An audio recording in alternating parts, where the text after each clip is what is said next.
Yo, what's up, everybody? Welcome to another episode of Downtime with Downstar, episode 153. And today we are here with George Romero, Stutter, of the For Lokoz Podcast. Stutter, what's up, brother? Hey, what's up, Downstar? Hey, man, I think it's real cool to be here, man. Like, I really appreciate it. Of course, man. Thank you, dude. I've been keeping an eye on the podcast ever since... even a little before that is when I gained a relationship with Rico Mambo because I was on the show. Right. And then Mambo and I got talking about podcasting, and he was telling me how he wanted to start one. And I was like, dude, you got to start it. So when they started, I was like, man, this is going to be something cool. And then when I seen that you came on board in that first episode, I was like, whoa, this is it. This is the dynamic that they needed for sure, dude. The way that you guys are together and the chemistry and the shit that you say, bro, it's dope, bro. I love it. Oh, thanks, man. Yeah, well, you know what? Like, it was pretty easy, like, to kind of connect with them because, I mean, I worked with Rico Mambo before, you know, so I worked with them for probably 10 years. So, yeah. You know, we got to work at two different stations, and so I actually have always known Mambo also because, you know, he's related to one of my cousins. So, okay. We always consider each other cousins. You know what I'm saying? So, I mean, I known Mambo since we were kids. You know what I'm saying? So, yeah. I mean, like, we got in trouble a lot when we were kids, and you know, we just grew up and we used to party all the time. And you know, when he first got in the radio game, like, you know, he was actually always picking me up because I was the designated driver. You know? Yeah. And so, like, he was taking me to all the clubs and, like, you know, to Metro and and Oxnard and Ventura, everywhere. You know, so I was always going with Mambo. So that's how I was always hanging out with them. You know what I'm saying? Yeah. So did they know you as Mambo's boy? Yeah. Well, pretty much. I mean, cause back in '99, cause I was going back. I was actually going to Ventura College, and I was studying. I was studying journalism. So I was writing for the Ventura College newspaper. You know, I was doing sports on there. I mean, cause I'm a sports guy. You know, cause I love sports. You know, so I was doing that for about 3 years, and Mambo always knew that I was into sports. You know. Yeah. So I remember, I think he was up in Fresno, and he had just came back to like Q104.7. He was there for a while. He was doing the morning show with some girl named Erica and some guy named Ray. And at the time, you know, he told me he wanted to get like a sports guy on his radio show. So he hit me up for like a year, and I was like, I mean, I was just bullshitting him, you know, because I was like, dude, I don't want to do radio, dude. I stutter, you know, like I'll probably look stupid, you know. So I kind of like we went back and forth for a whole year, and then you know, he brought me in, and then like I found out like well he actually mentioned it like on the podcast that like our morning show was one of the highest rated morning shows for that company. You know what I'm saying? Yeah. So like, I mean, because it was great though, you know. But then, you know, because he would always tell me about some guy named Rico, you know, because I always knew about him and Rico because I used to listen to him, you know, because I had the night show. So he was telling me, yeah, man, that Rico was going to come back from Vegas, blah, blah, blah. And then, you know, when Rico came back from Vegas, it was like, bam, you know, like the morning show just exploded, you know? Fuck yeah, dude. That's so dope. Have you always noticed that you have that inside of you where you come around and, you know, things just get amplified and just, you know, take off? Because like I said, dude, just listening to that first episode of the podcast that you were on, it was like, whoa, this is something different right here. And then it sounds like the same when you went on the show, that it was a success. Have you always noticed that throughout your life? Well, yeah. Well, you know what? Like, I always wanted to, I mean, I always knew like they were always successful, you know? They were always successful, but they know that, you know, that I'll play the other character, you know what I'm saying? Like the dipshit, you know, the asshole, you know, like the guy who talks smack, this and that. So like Mama always knew, you know, because that's the way we always got along. So it was actually easy, you know, like when we started doing radio, like it was easy shit because it was stuff we were doing off the radio. So we were just doing it on the air now. So to us, it was nothing new, you know, because that's the way Mambo always was too. You know, he was always talking shit, playing around. Yeah. And I mean, because when everybody meets Mambo, like they're like, oh yeah, well that guy's a serious guy, but no, but that's just the way he looks. So you know, but he's a real he like when you get to know him, you know, like he loves to crack jokes. He talks shit. Like he loves to have a lot of fun. You know what I'm saying? Like some of the best memories I got, you know, off of radio were with Mambo. You know, when we used to party and everything, hang out, we'd have throw all nighters and stuff. You know, at his house. Yeah. You know, because we used to live on the east side in Santa Paula. So you know, I was always hanging around with him and his brothers. So our little group of friends were like living on that street right there on the east side in Santa Paula. So we were always partying. I would always go with him to the house parties because he was DJing and all that. So, you know, so like it was actually easy like to take that into the radio game. You know what I'm saying? yeah, no, definitely. What's your age difference? He's actually only about a year older than me. So, okay, cool. So let's go ahead and take it to the beginning. You're born and raised in Santa Paula? Oh no, actually, I was born in Santa Barbara. Okay. I was born in Santa Barbara, and then I was in Carpinteria for about 9 years.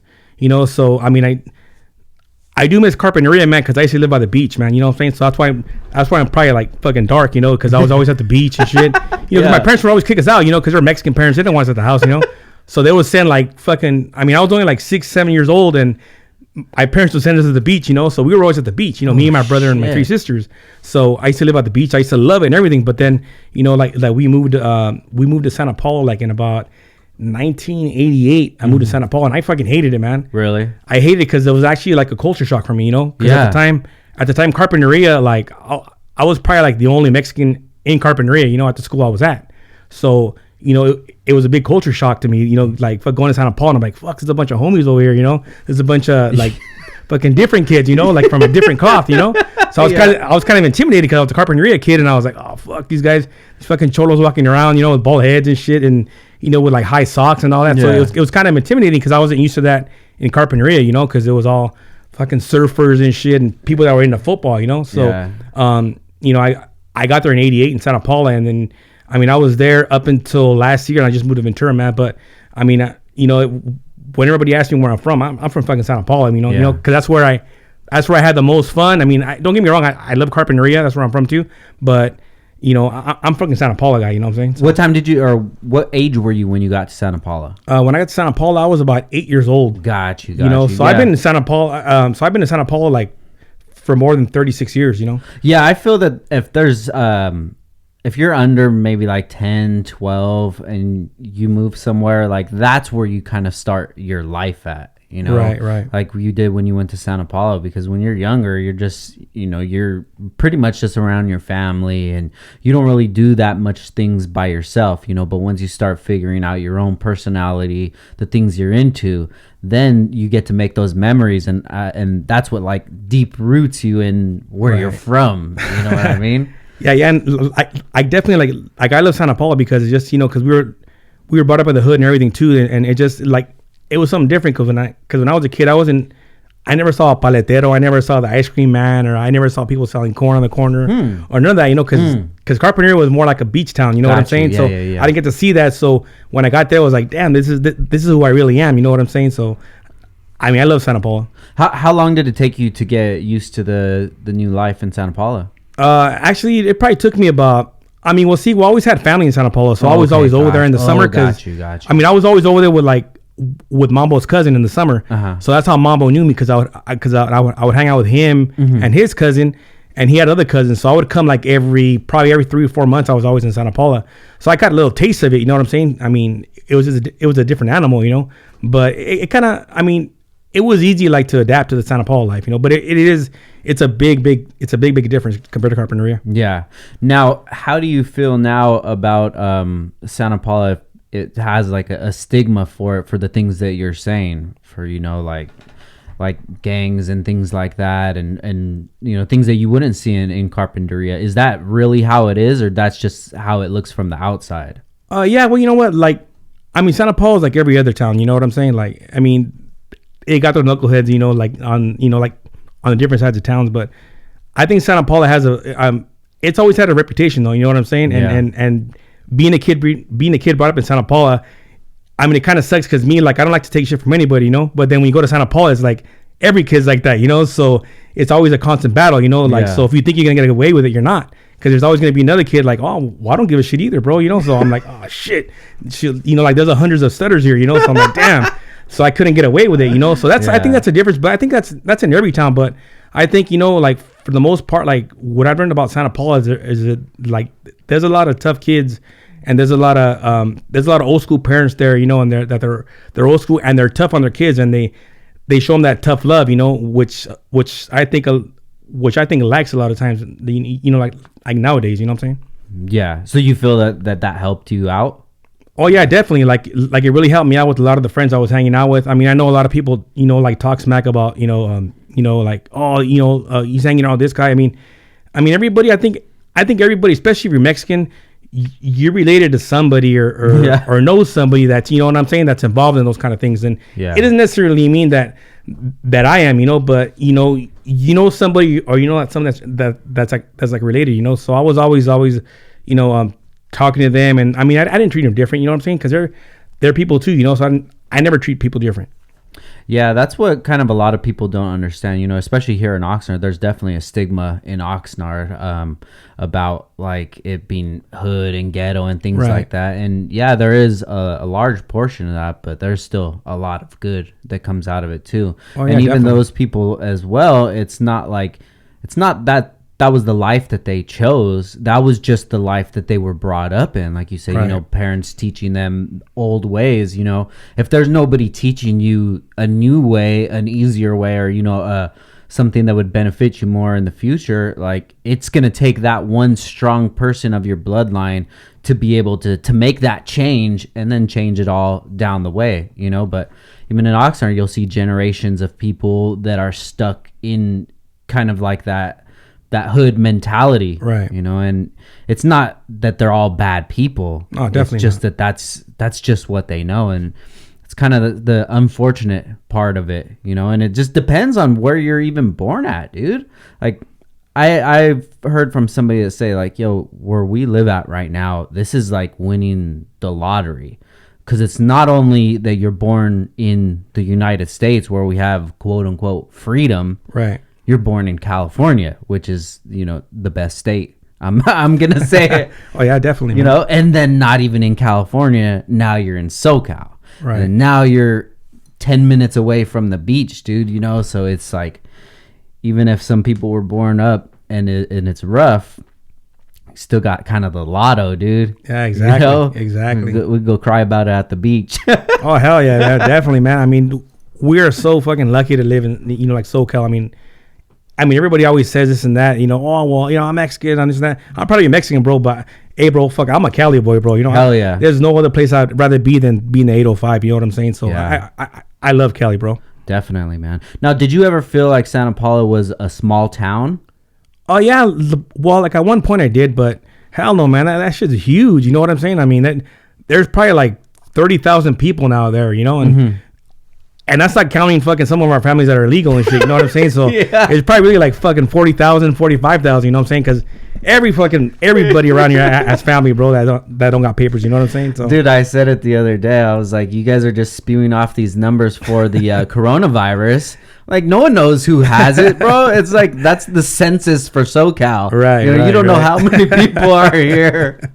Hey, but that corona shit though, man, that's it's kind of concerning me, because I don't know if you've seen today, but fucking KD, I guess he tested positive, right, or something like that. Yeah, so let's go ahead and talk about it. The last episode of the For Lokoz podcast I was listening to was episode 20, and if you guys aren't familiar with the For Lokoz podcast, there's 4 Lokos on it, Stutter being one of them, and you guys each bring a topic up, and you get 10 minutes to discuss it. And I'm not sure whose topic it was. I think it was Rico's topic was about the coronavirus. And you didn't seem very concerned about it. But listening to that episode, it had to be maybe 2 weeks ago. Right. When you guys recorded it. So from then to now, what are your thoughts on everything? Well, it was pretty crazy because my kids are not going to school right now, you know. So I got 4 kids. I got 4 daughters. I got 2 teenagers, and I got two little ones. So, you know, they either go to the babysitter or they're going to school. So right now they cancel school. So I went to the store, man, on fucking Sunday. Yeah. There ain't nothing, man. I was just buying nothing but fucking junk food, you know? Yeah. You know, that's all I was buying, but there was no meat. I mean, I was lucky I got milk and some cereal, you know? But there was like I was actually only able to make some spaghetti, you know? Yeah. So I think I got to go back like tomorrow so I could have dinner for tomorrow, you know, because there's nothing for us to eat, you know, right now. It's just a bunch of stuff we already ate, or just simple stuff like sopa or whatever, you know what I'm saying? Yeah. So, but I mean, I that right there concerned me, because this shit was empty. I mean, I can't even find wipes, bro, because I'm not a toilet paper guy, bro. Yeah. I hate toilet paper. I'm a wipey guy, you know what I'm saying? Yeah. I just think toilet paper is disgusting, you know? So I was all fucking, I'll use wipes, or I'll fucking get a sock and wet it or something, you know, bro. Do something like that, you know? That's sick, huh? You gotta just keep it under the sink in a bucket, dude. Yeah, hey, bro, fucking a quick story real quick. Yeah. Fucking my sister one time, she got pissed off because I remember when I was a kid, we ran out of fucking toilet paper, bro, and nobody was there. So I got I got one of her shirts and I fucking wiped my ass with it. And then like the next day, she was all mad. She was crying that there was shit on her shirt.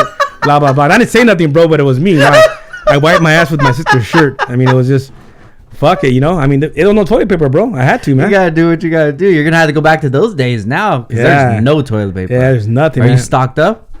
Well, you know what? We actually bought some toilet paper like a month ago, but like I said, like we don't use it. Yeah. We just use wipes. Just wipes, yeah. But we have toilet paper, you know, from that because we already ran out of wipes, and I try to go to Costco. Yeah. But there's like a backlog there. Like it's not gonna be ready for like 3 business days. So I'm like, oh damn, because like I said, I hate toilet paper, bro. I'm not a toilet paper guy. Have you ever tried a bidet before? Nah, man, never did. Oh, dude. You should try one, bro. Pause. It's like, what is it? It's just like a water hose that shoots up your ass, or what? What does it do? In theory, yeah. I don't know how they get the perfect angle, dude, but it's bullseye all the time. Really? Yeah. When I first time I ever had experience with it is when I went to Japan, you know, and I always seen it and heard of it, and I'm like, oh, that's weird. I'm not gonna use that. And then first time I was there, I'm sure when in Rome, you know, I tried it, and that shit was dope, bro. Really? Yeah. It fucking cleans you. You're good, man. You don't have to shower for a few days, though. You're Gucci. And then they also have a thing. It's like, bro, it's like a literal keyboard that they have mounted on the wall. There's so many different options. There's one for girls where it shoots in the front and then the back. And then they just break up with you because they don't even need you anymore.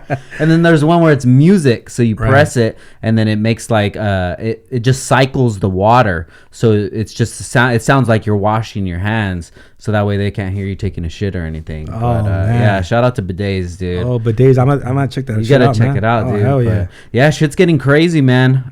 So when that episode aired, what was your train of thought about it all? Yeah, I mean, I wasn't really worried about it because I'm like, no, because they actually like the symptoms is kind of like having a cold. Yeah. But the only difference was that, like the symptoms for the flu actually look worse than the coronavirus, because I guess the coronavirus, the difference between the flu is that I guess you have trouble breathing. So I was like, well, like as long as you don't have trouble breathing, then you should be all right. But then when I started seeing like, this person's getting it, that person's getting it, and then with the food shit, I mean, I don't know if it's just people are paranoid or what, but that kind of concerned me. And then when I went to go try to get food, I was like, damn, I mean, it's totally different. Because I'm the kind of guy, like, I never been scared, bro. You know what I'm saying? I mean, I'm not fucking circumcised, bro. And I was boning bitches forever, bro. And I was like, fuck it, I got my condom. You know what I'm saying? Like, fuck, I don't need a condom. Yeah, I'm not circumcised, bro. That's my condom. You know what I'm saying? So I never got shit. So I was like, fuck it. I mean, I'm not gonna get no coronavirus, but if I was able to fucking survive that, I mean, so I think since we're Hispanic, bro, I think that we're kind of a little immune to it, because just drinking out of the water hose and shit like that, you can taste all the chemicals in there, but that didn't stop me from playing, dude.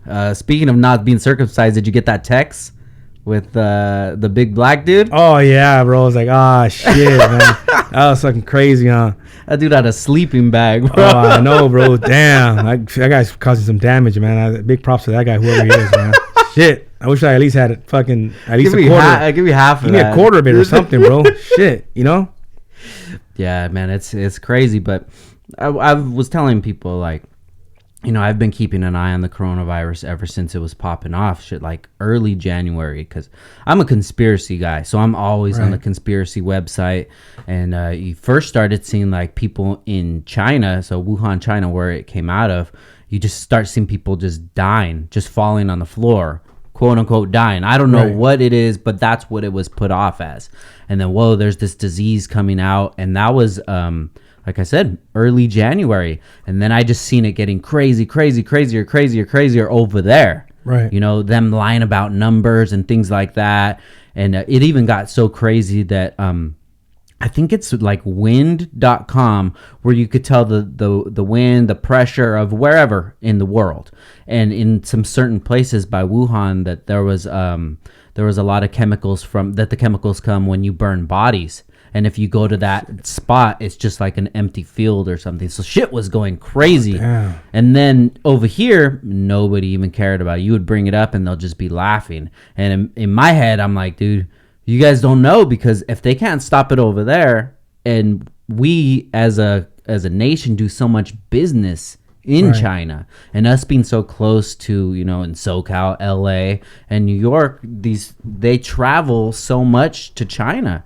And it was sooner or later that it was going to come over here, man. And it was probably like 2 weeks ago that my wife, she knows somebody that knows someone in the government, and she sent me a text that they sent with each other. And then I went to the store. I went to Winco. I got a bunch of waters, bunch of hand sanitizers and things like that. And then I started noticing, like, maybe 5 days later, then the craziness starts ramping up. I was like, fuck, man, this is nuts. And it's not even because of the disease. Like, if people were saying that more people die from the regular flu, okay, so be it. But that doesn't fix, like, the hysteria that's going to go around. You see one shelf that doesn't have any toilet paper. What's your first thought? I'm going to go get some toilet paper right now. Right. You don't think everybody has that same thought, dude? Oh, hell yeah. And now the stores are fucking empty, dude. And you know what's crazy, too, is that, like St. Patrick's Day is coming up. It's today. Yeah, it's today. And fucking no one's advertising, for bars or anything. Like, that's got to take a big hit, like, on all these companies, man, because, all these bars and all that. I got a couple of friends that are waitresses, and they're fucking home, because they're delivering food now, because they don't want people going there. Yeah. So, it's jacked up, bro, that these people are fucking taking big losses and money. But you know what? Like, I told on the podcast, I told people, like, because I've been on disability before, bro. You know what I'm saying? And so I know all about the unemployment, disability shit. And, like, I always tell people, hey, well, fucking go to the doctor. Tell them you're stressed out. Get on disability, because disability pays more than fucking unemployment. Because I've been on unemployment before, bro, and it's like the max is $400 a week. Like, what the hell are you gonna do with $400? You know what I'm saying? Yeah. You can't even buy groceries with $400. Yeah. So I tell people, fuck, go on disability then, man. That's your money. The SDI money that they take from our checks. Fucking go get disability, man. I'm not kind of person that likes to take advantage of the system, but hey, fucking, that's your money. You know what I'm saying? So if they're screwing you like that, don't get unemployment. Go. Say that you're stressed out, fuck. Especially in these times right now, when these businesses are still running. My wife at her work, they're still running. I said, man, fuck that. Get out of that place, figure it out. Have them figure it out later. But then on the other side of things, just like us, I'm not shutting down until there's the marshal in the middle of the street that says you can't go. Yeah. As long as the post office is open and our suppliers are open, dude, I'm going to keep working, but... It's sad right now. There's a lot of people in those circumstances that they live, check to check, and that's what they do is they serve people or whatever, bartenders, things like that, and they're getting screwed right now, man. I feel bad for all of those people. Yeah, and you know what was fucked up even more is that like most of these people just got their taxes, so they probably blew all their money. You know what I'm saying? So they could have at least put that shit away, right? You know how people do it nowadays. You know what I'm saying? They get their taxes and they go out and they blow it all. You know what I'm saying? I'm one of them, bro. We blew half of it. You know what I'm saying? If I would have known, I would have just put that shit away. But like I said, I live with 5 women, bro. And it's crazy, bro. I cannot save money. Sephora, bro? They take all your money? They take all my money, bro. All of them do, bro. Ulta, Sephora, they fucking... Remember, bro, because it's the mom and 2 teenagers, that fucking tampon thing right there. They want their makeup all the time. Dad, buy me shampoo. Like, nah, man, let's go get the cheap shampoo. They don't want cheap shampoo, no, bro. VO5? No, hell no. Like, me, VO5, bro, I'll fucking use it for my body and my head. You know what I'm saying? But not them, bro. They want body wash. They want fucking face cream. They want foot cream. Yeah. They got cream for everything. Fingernail cream. It's a big old scam, bro, with women, bro. It's a moneymaker. You know what I'm saying? Yeah, no, definitely. Fuck, you got cream you got shit for everything, you know what I'm saying? Dude, I feel bad for them sometimes too, bro. Because if I needed to get up and go, shirt, brush my teeth, I'm out. You know? If my wife needs to go and get up, no, it's a whole production. Oh, hell yeah. And that's kind of fucked up if you think about it sometimes too, dude. That shit's whack, bro, because if girls have a lot to deal with them already. Oh, hell yeah. Imagine if you're a girl and you're just like, okay, I'm gonna move out and I'm gonna go by myself and I'm gonna do my own thing. Like, there's so much stuff that you have to like account for, and it's just it's sad, bro. Oh, yeah, it is definitely. It's especially in these times right now. Oh yeah, just everything's fucking sad, But then imagine if you're a hot girl too. I wouldn't mind that. I wouldn't mind that, bro. I don't need nobody, dog. I'll just chill and look in the mirror. I'd be chill fucking boning everybody, bro. Just getting money from everybody. If I was a chick, I always tell my girlfriends all that, I always tell them, hey, if I was a girl, fuck, bro, use what you got, man.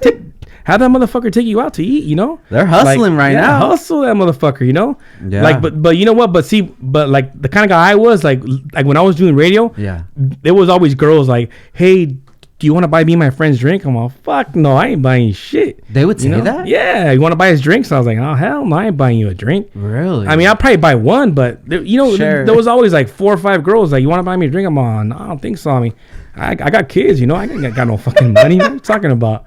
You know? Oh, man. Did you ever want a boy? Yeah, you know what I did? We actually tried. We tried for years because, well, she's gonna be my ex soon, but like my ex, like we actually we tried like 6 times, bro, and she had like 2 miscarriages, but we were able to have 4. But I don't know, like maybe those 2 miscarriages, it probably would have been the boy, you know what I'm saying? Yeah. So but like we tried though, so I mean, but I've always wanted a boy though, bro, just to carry the name, but I don't think God wants another stutter, you know what I'm saying? He probably said, fucking one's enough with that dick, you know. It's giving me too much trouble. Yeah, too much trouble, man. So fuck that. That seems like the strategy for everybody that has all girls, like even like 4 girls. You know, my cousin, he has 3 girls, and he wants a boy, and I say, dude, you better be careful this next try, man, because it's probably gonna be a girl again too. It's probably gonna be a girl, but you know what though? But I mean, I always wanted a boy though. But yeah, I mean, I love having girls, man, because it's just a different love, like just they always like the little ones, like the older ones don't give a shit about me anymore. They don't pay attention. They're talking to guys and they're on Snapchat and whatever the fuck they're doing. But like like the little ones, like they always want to cuddle with me, and like I think that's the best love, when you wake up and your baby's like fucking all dragged out everywhere, and they're sleeping next to you. They go to you, hey daddy, I love you. Like that to me is like the best shit ever, like the best love right there from your kids, you know what I'm saying? When did you see that going away with the older daughters? Shit, honestly, man, when like fucking Instagram and all that started popping off, like just I mean, I think like my big mistake, because I took their phones away now, yeah, because they were getting in way too much trouble. My kids, because my kids were good students, man, but they, it's kind of hard to discipline them, because I'm like, I kind of see shit that I was doing that my daughters are doing now, so I was like, so I laugh about it, but I'm like, fuck no, I gotta correct that shit, I don't want them to get in trouble, because I've been in trouble before, you know what I'm saying? Like I got in trouble, I've been arrested and shit like that, but I didn't want my kids to go through that. Yeah.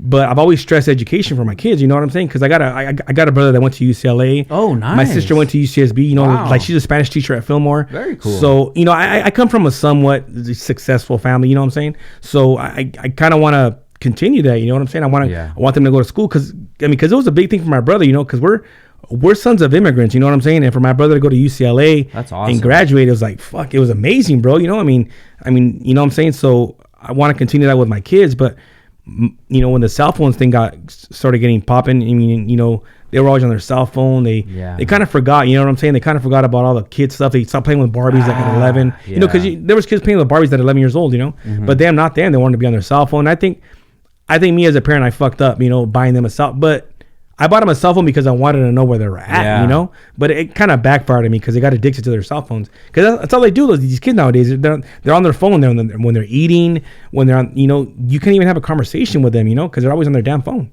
Yeah, dude, it's something that you just got to nip it in the bud for sure. Even my son, we got him a phone. He was, I think, maybe 11 when we got on the phone, and just because that same thing, we wanted to know where he was at and call him whenever we need to pick him up from school or whatever, just to have that open line of communication.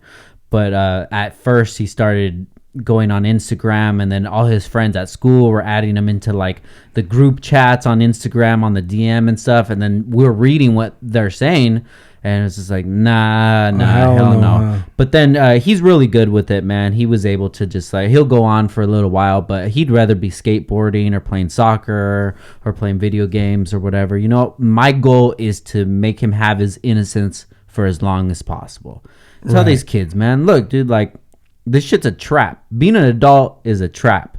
You live your certain stages that you're gonna live, from 12 or from 0 to 12, that's one stage. 13 to 18, that's another stage. Enjoy those times that are going to come with it. Go to the school dances or whatever, but don't try to force into the next step of life before you get there, because once you get to 21, you're going to be burnt out already. Oh, hell yeah, definitely. And you know what, to tell you the truth, like that's actually what like happened with like me and Mambo, because I remember fucking me and Mama were partying since we were like 15 years old. Yeah. You know, so by the time we were 21, we were at the clubs and shit, but we're like, it was boring, you know, like even at 25, I was already burned out. I was like done. No shit. Because I already had, because see, for a while, from like 19 to like 25, I was like on a straight binge, bro. I mean, I was partying like a motherfucker, you know. I was drinking, you know. I started doing coke, you know. I'm pretty sure you heard on the podcast, you know, that I used to be a big old tweaker back in the days, but yeah, but I was on a binge for like 5 years, and you know, smoking, drinking, just partying, bro, not giving a shit. Fuck. And I got lucky, bro, because I mean, fucking, there was times where, like, you know, I'm lucky I was alive, bro. You know, I mean, if you're listening out there, you know, fucking don't drink and drive and shit. But, you know, like, when I was young, I was stupid, man. Yeah. I was getting hammered, fucking driving around, and I'm lucky I didn't kill somebody or kill myself. You know what I'm saying? So, I mean, you know, but you learn that as a kid. You don't have to be doing stupid shit like that. But for a long time, like, fuck, I didn't give a shit, bro. You know, it was just, I mean, just like any typical kid, though, you know, when you're 18, 19, I mean, you see them, bro, they're pounding beer and they're just carrying, not giving a shit, you know, and that's the way it was. And like, that's the relationship that me and Mambo had, you know, because we always knew each other, and like, we were partying on early, you know, we were always going to everywhere, bro, when we were kids. And by the time we were 21, we were already burned out. It was boring, you know? Yeah. Now, with all of those memories that you made, would you change anything, or are you happy with how everything? Nah, bro, fucking, I don't regret nothing, man, because, you know, fucking Mambo even said it best, you know, like one of the podcasts, fucking, like you either, like, you don't lose, like, you either win or you learn, you know what I'm saying? Yeah. So I got to learn, like, a lot of great shit. I mean, I've made a lot of mistakes, but, you know, I think if you fix those mistakes and not do them again, I think fucking you learn from them, you know, but I don't regret nothing, bro. I fucking love everything I've done. I mean, honestly, like, if I was to die tomorrow, I'd be like fucking happy. I mean, I would hate it, bro, because I don't want to leave my family behind. But I could honestly say that I've had a fucking blast. You know what I'm saying? Like, I've had a blast with everything.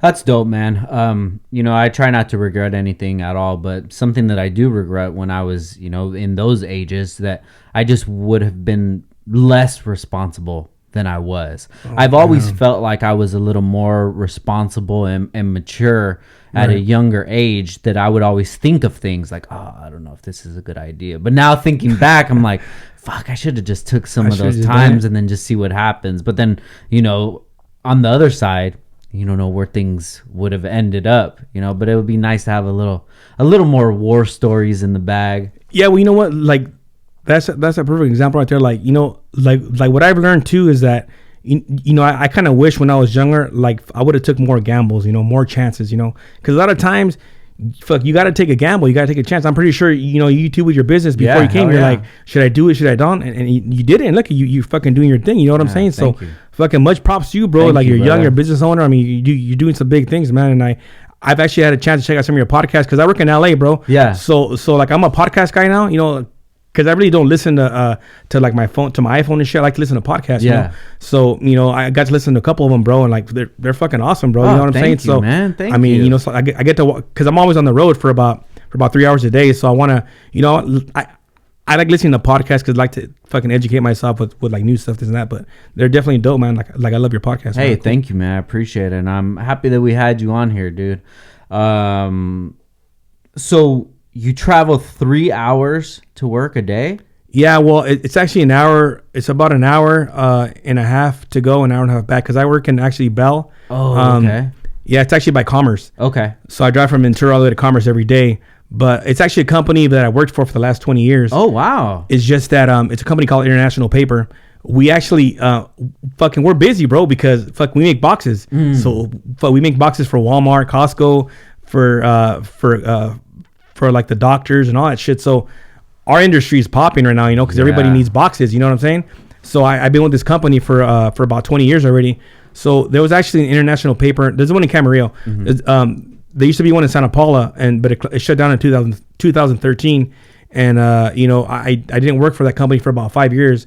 I was out working over here in Wainami for a while at another company, and so I went back to my old company, IP, in LA, because they had an opening for my old position. You know, so it was much money. It's like $10 more than what I was getting over here. So it's definitely worth the drive. You know what I'm saying? Because they work a lot of overtime.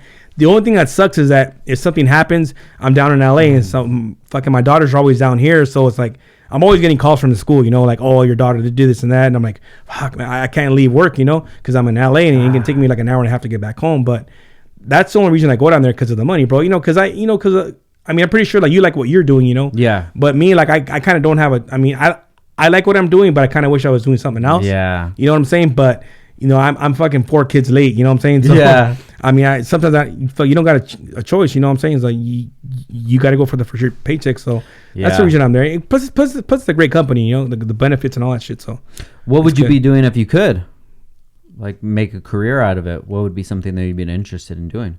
One of my biggest regrets that like I have is like, you know, when I started doing radio with Rico Mambo, fuck, they were always on my ass, man. Like, and I was just a lazy fuck, you know what I'm saying? Like I'd always blow them off because I was a young little like 22-year-old cocky kid, you know, and they were always telling me, hey, Stutter, you got to do this. And I'd be like, fuck you, get off of my back, you know what I'm saying?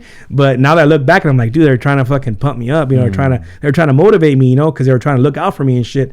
And, you know, fucking Rico's always telling me, dude, learn the board, you know, so then, you know, later on down the line, you know, because like I said, because my shit was sports, you know. Yeah. So I always, you know, because I did TV for about 9 years with fucking Channel 3, you know, with like KYT for Friday Football Focus. Oh, shit. So, you know, I did that for 9 years. I was a reporter on the TV every Friday night. And so I was always a sports guy. And I got on there because of Rico Mambo, you know, because I was doing sports for so long. And then we kind of built a big fucking audience. And, you know, our morning show blew up, you know, so I was able to get on there. But going back to the things I regret is like fucking Mambo and Rico were always on me like, hey, dude, fucking we have like a sports station over there, you know, fucking you should learn more shit. Maybe you could be the fucking program director for that sports station, you know, like fucking. So they were always giving me different ideas, but I was always working at another job, and I was always like, yeah, whatever, dude, fucking, you know, I wasn't, because I was a young ignorant fucking kid, you know what I'm saying? I was just being like, you guys don't know what the fuck you're saying, whatever. But that kind of shit, like I look back at it now, it's like I wish I would have gambled, you know, being like, fuck it, I'll quit this job and I'll go try that shit, you know. And hey, fucking maybe one day I'll get on, I would have been on ESPN Sports or something, you know. But that's one thing I regret, not taking that gamble. Yeah. And all that. But fuck, Rico Mambo always had my back with that, and they were always pushing me and all that. But I was just, at the time I had a lot of shit going on, bro. I had another job, and then, you know, like when you have a baby mama, especially a Mexican chick, like they hate you being in the entertainment business. You know, they always think that, you know, you're talking to somebody or some shit, you know. So like that was kind of my downfall right there, with like, you know, all the baby mama drama and fucking, you know, having another job. So I kind of wish I would have took a chance. But she didn't know about your disease though, of being a flirt. Yeah, you know what? That's always that was been my downfall, bro. Like that was like the biggest problem with her. Like, but you know what? But I'll take accountability like a man, though. You know what I'm saying? Like that's always been my weakness, bro. Like I'm just a big flirt, bro. Like I do it, and then I don't even think I do it. You know, like I'm like, oh fuck, did I just flirt? Like I don't know. It's just that's just the way I've always been. You know? Yeah. That's the way a lot of people know me. Like, oh, that guy's a fucking flirt, but I'm all talk, bro. You know, I'm all fucking talk. I don't do shit, bro. You know. So they pop out a titty, and you're like, I don't know. Fuck, it worked. I gotta go. Exactly. Fuck. It worked. Fuck. Yeah, exactly. So, yeah, but that's, you know, it's always been the issue. But I'll take accountability like a man. You know, I mean, it's my fault. Whatever. You know, it just takes people to figure stuff out for themselves. You know, there's been so many things that people have told me, maybe I should do this or do that, and in my head, I just don't see that as being something that I want to spend time on at this moment. You know, when I get to that point, then I'll get to that point. But yeah, it's just, you could have people telling you can do this, you could do that, you could do that, but it just takes you inside of you to say, okay, this is the time I'm gonna try it out. This is when I'm gonna do it. But I mean, there's still time. You know, you could still figure something out. I always say, if everybody has at least an hour out of their day that they can take away from something else, whether it's, you know, messing around on Instagram or, you know, just sleeping with the TV on, but just watching it and not going to sleep. You know, you could take that time. As much as we dedicate from 9 to 5, you're going to be at your job, you know, from 10 to 11 or whenever that time is. If you block out that window for something that you want to move towards, and then, you know, every day you just do a little small goal here and there and then get there. But sometimes the hardest part is figuring out where you want to be. Oh yeah, definitely. You know, man. If there's a spot that you wanted to be at, like I want to be on the radio and I want to do that sports show, and I want to be that next person. So that's an actual physical goal, and then you just keep breaking it down, all the way to the smallest goal, you know. But then you got a lot of shit going on with life too, man. I could just imagine having 4 kids that I'm responsible for. That's got to be scary sometimes. Oh yeah, that's fucking scary big time. But but before I get into that, like, going back to like the radio thing, like, one of the things that was hard too is that, like, fucking the job I had, fucking they were always moving me around, like my schedule. They were putting me on graveyard, and so it was always hard to commit to do radio. You know what I'm saying? So that kind of that's kind of like one of the big reasons I'm not doing radio with them right now. But I'm happy I'm doing the podcast. So what I'm saying? So that's actually real fun for me. It's fucking awesome for me. It brings back a lot of great memories. But that's one of the reasons why I wasn't doing radio, because my fucking work, it was they were always switching me, man, like fucking graveyard and this work. So it was interfering with my radio time, and I had to make a choice. Like, well, are you gonna work your real job, or are you gonna go be a part-time sports reporter? So then they started having kids, and I'm like, it fucking made sense going with the fucking for sure money. You know what I'm saying? So that's why I did that. But talking about the parent thing, yeah, man, it's fucking hectic, man. It's just crazy being a parent, man. I gotta get props to my parents, man, because it's fucking hard, man. I mean, just so much stress is on you, man. Like, yeah, you gotta put some food in the fridge. You know what I'm saying? And you gotta make sure your kids are fucking at least have some like nice clothing, and they're fucking fed, and they have shoes and everything. I mean, it's real stressful being a parent. Just have all the bills and all that shit. It's a lot of responsibility, man. I could never imagine it, and I trip out because we were a family of 6. With my parents, and fucking my dad was the only one working. I mean, from what I know, fucking he was only a mechanic. I mean, I don't know how fuck he was able to feed us 6. I mean, maybe he was fucking bringing dope from Mexico or something out or something, and that's the only reason we fucking made it. He was smuggling some kilos, you know what I'm saying, from Mex.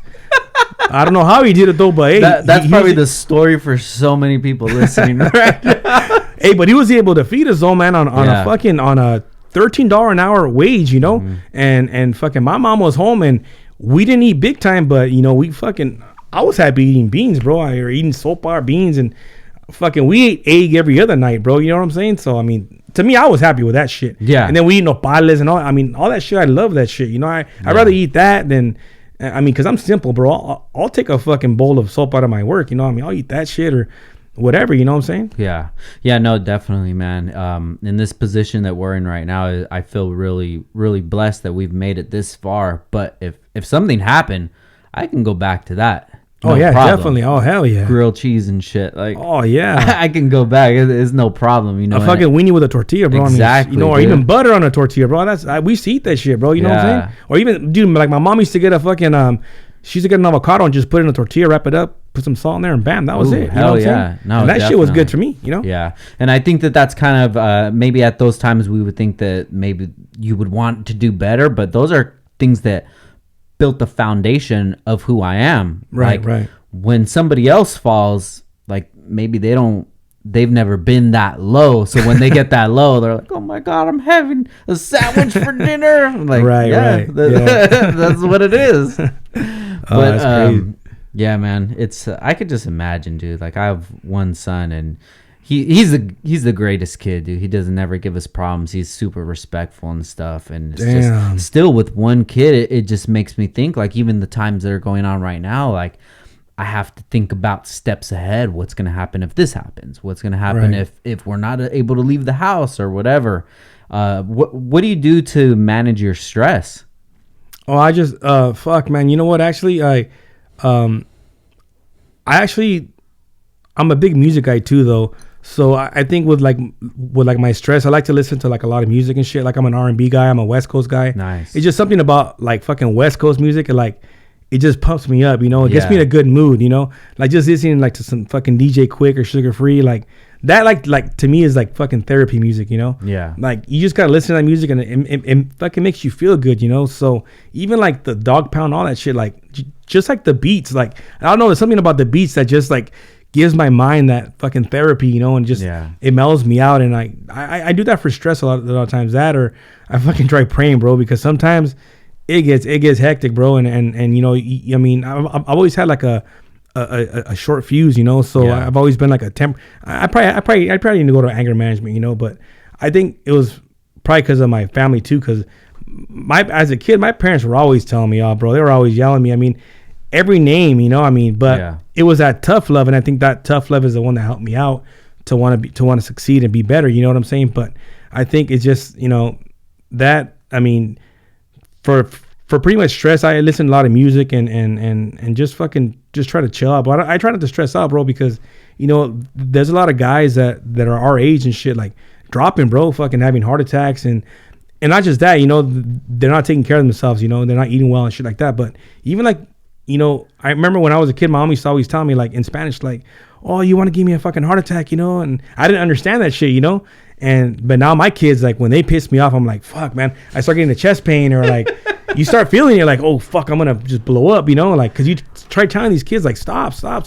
Like, my daughter, like, you know, my daughter's a 4.0 student, bro. Oh, wow. You know, and fuck, she's up for expulsion right now, you know, at the school she's at. Because, you know, she, you know, I mean, because she has a little attitude, bro. You know, she does. She has a fucking attitude. She's like her mom and me, you know. Yeah. It's a bad mix, you know what I'm saying, as it is. Her mom has a temper, I do. And so I feel bad for her, you know, because she got her both fucking genes. Yeah. But, like, you know, like, my daughter was in a situation where they got in a fight with a girl and her friends decided to jump in. I don't know why, you know.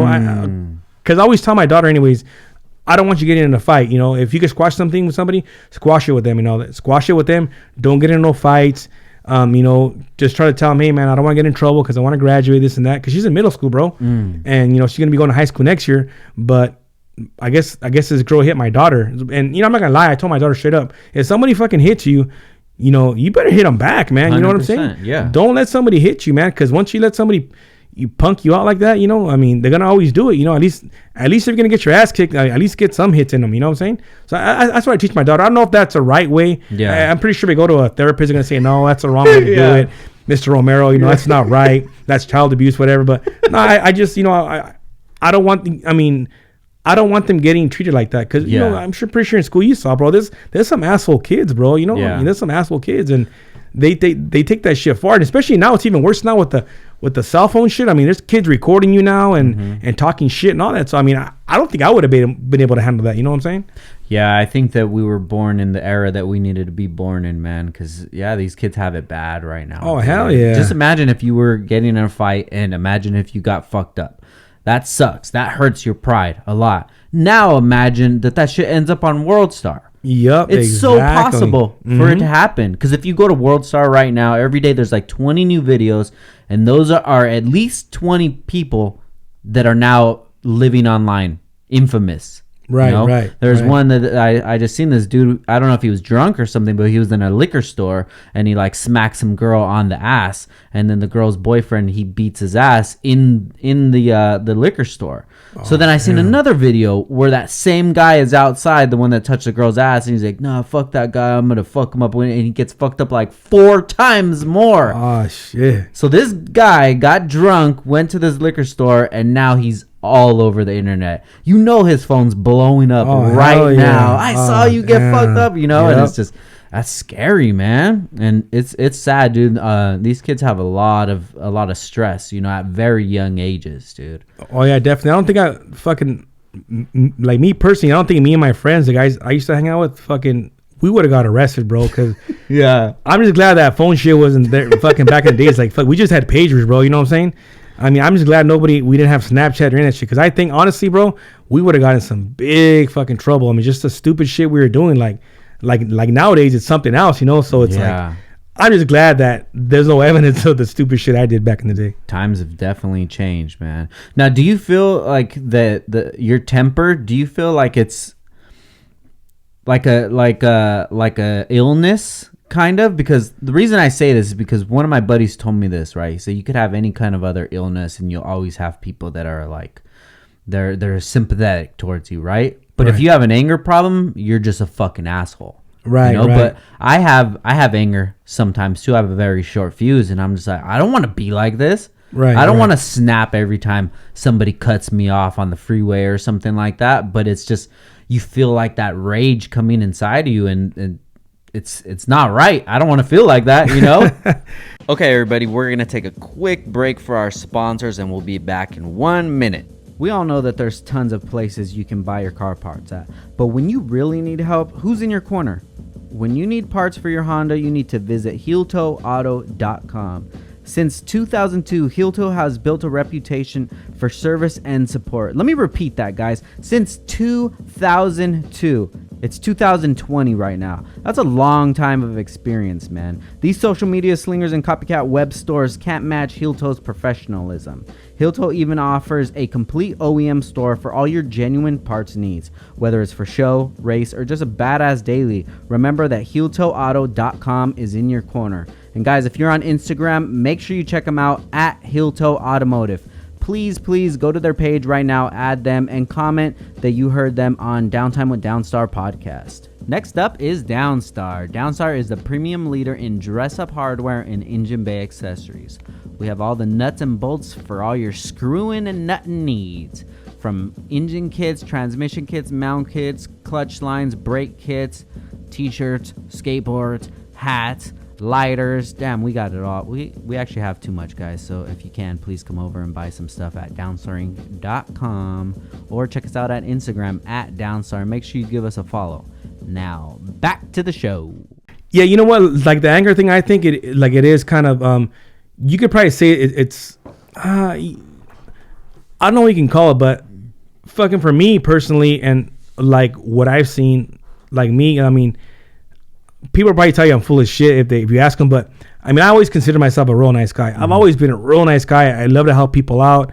You know, I'll do whatever to help people out, you know, because that's just the kind of heart I have, you know, like I'll do a bunch of shit and you know, just to show love to people. But I think like the anger that comes with me is like just the accumulation of like helping people out and getting fucking lied to. I'm pretty sure like you've had some real close friends of yours that have fucking betrayed you. I'm pretty sure, you know what I'm saying? So I've had some people that have fucking betrayed me. I mean, some of them have even been family or your close friends. And I think all that accumulation of all that shit and you know, even like the employers too, like there's times that, you know, thank God that you work for yourself, but there's times that I've like busted my ass for employers and you go all out and then they tell you supposedly, oh, you need to work safe, but they know that you have to work unsafe to get the job done. And these motherfuckers, when something goes wrong, like they're easy to throw you under the bus, you know, but they forget about, hey, dude, I'm over here fucking killing myself, busting my ass so you can get your fucking bonus, so your boss don't chew you out. Yeah. And you're over here fucking writing me up and fucking writing when I need you, you know? When something minor happens, they're like, oh, let's write this guy up. Like, dude, did you forget? Like, because that's the kind of person I am. Like, dude, if I take care of you, like, take care of me. You know what I'm saying? So, I mean, I think that's just it. The anger thing is accumulation of, like, different shit that's happened in your whole life. And you know, because to be honest with bro, like, it's cool to be yourself and be a nice guy. But I learned, man, fucking being a nice guy, fuck no, man. You fucking finish last, bro. People step all over you and shit. You know, even like, but 50 Cent fucking said it best. The movie came out on it. He said, fucking showing love will get you killed, you know? Yeah. And it's true, bro. Fucking showing love will get you killed. Like, I mean, you can't show that much love to people. Like even a female, like my mom told me this, like, don't ever, she told me in Spanish, hey, Jorge, nunca le des el, and you can translate it in English. Like, she told me, like, hey, Jorge, nunca le des el todo tu amor o el dinero a una mujer, you know? Which means don't ever give a woman all your money or all your love. Don't. And that's fucking true. Even that, bro, you know, you got to keep them on their feet and shit. You know, you got to keep them halfway, you know, because you can't really put a woman. I know women talk shit about putting them on a pedestal and all that. I tell my daughters, you know, yeah, be queens, you know, but in reality though, like if you put a woman up here, bro, like they start fucking like, oh, fuck him, you know, like, you know, he's too nice and shit. Like, I mean, they're never content sometimes. Like I trip out sometimes like women, like you could be the nicest guy and they don't like that shit, bro. Like they want you to be an asshole. I mean, I don't know, bro. It's just, I'm still trying to figure women out, bro. I'm 47 years old. I'm still trying to figure women out, bro. I think everybody is. Yeah, exactly. I mean, they'll throw curveballs all the fucking all day long. Everything will be fine, bro. Like, well, I remember you were talking to that bitch in fucking 2012. Like, really, man? I thought we were over that shit. You went to counseling, man. Come on. Shit. Yeah, I feel you, dude. And then sometimes, you know, I feel the same way that you do. You know, you do things for people, and then maybe when a circumstance comes around that you need somebody in your corner and they're nowhere to be found, you know? Right. But then I see it sometimes from my point of view that there's certain people that they're always there for me, so I'm never worried about them being there for me. I kind of just take advantage of it, and you shouldn't. You should never take advantage of anybody or any situation that you're in, but it's just normal. Not even people, just like your job. 2 weeks ago, people were thinking right now, oh yeah, I'm going to have enough money to pay for my rent. I got my taxes in. Let me just fucking go ball out right now. But then it comes time where you're like, oh shit, because you're assuming that you were still going to be at work, So it's definitely hard, man. And as much as you want people to see like the good that you do, I think you have to see the good that other people are doing, and that's what I try to do as much as possible because, bro, I used to be a way shittier person than I am now. And it took me going through bad circumstances and people treating me like shit to realize like, yo, I've treated somebody like that before. So right now, today, I'm overly nice to everybody that I can be. I'm putting that shit in like in the bank account, the karma bank account. Right, definitely. Because I'm trying to encourage people when they're trying to do good. Because of all these things that I'm doing now are things that I wish somebody did for me in the past, but they never did. It's hard, man. Especially like the thing with anger management, dude. That's not something that somebody can control and they just want to be a dickhead all the time. No, there's something else that's rooted in it, and once you find out what that is, then you can kind of like attack it, but then you already have that stigma in you. Yeah, well, you know what? I mean, I've always had I've always had like an anger problem though. It's always been anger and cause I'm a real passionate, emotional guy too. Cause like when there's something I like or I like doing, like I'm fucking passionate about it. You know what I'm saying? Because you gotta be, bro. I mean, if you want to do something right, you gotta go all out 100%. You know what I'm saying? I'm not the kind of guy like I get pissed off. Like if I go to work and like I only give like 80% and like we fuck up and shit, I'm like I'm pissed off at the end of the day because it's like a sport to me. Like I've always had that sport mentality though. You know what I'm saying? Like you got to go all out. Like it's all about numbers, because that's a lot of companies. It's all about numbers. And if you're winning and everything's fine and everybody's happy, like you're cool, But I've always had that fucking like passion and emotion. And I think when things don't go my way, I'm fucking like I'm passionate about it. I'm emotional about it. You know what I'm saying? I mean, that's why there's certain things I don't even like to talk about because I get emotional about it. You know what I'm saying? So I mean, but anybody that knows me, I've always been that kind of fucking person. I'm straight up with people. I tell them the way I feel, and if they fuck me over, I tell them, yeah, you did this to me.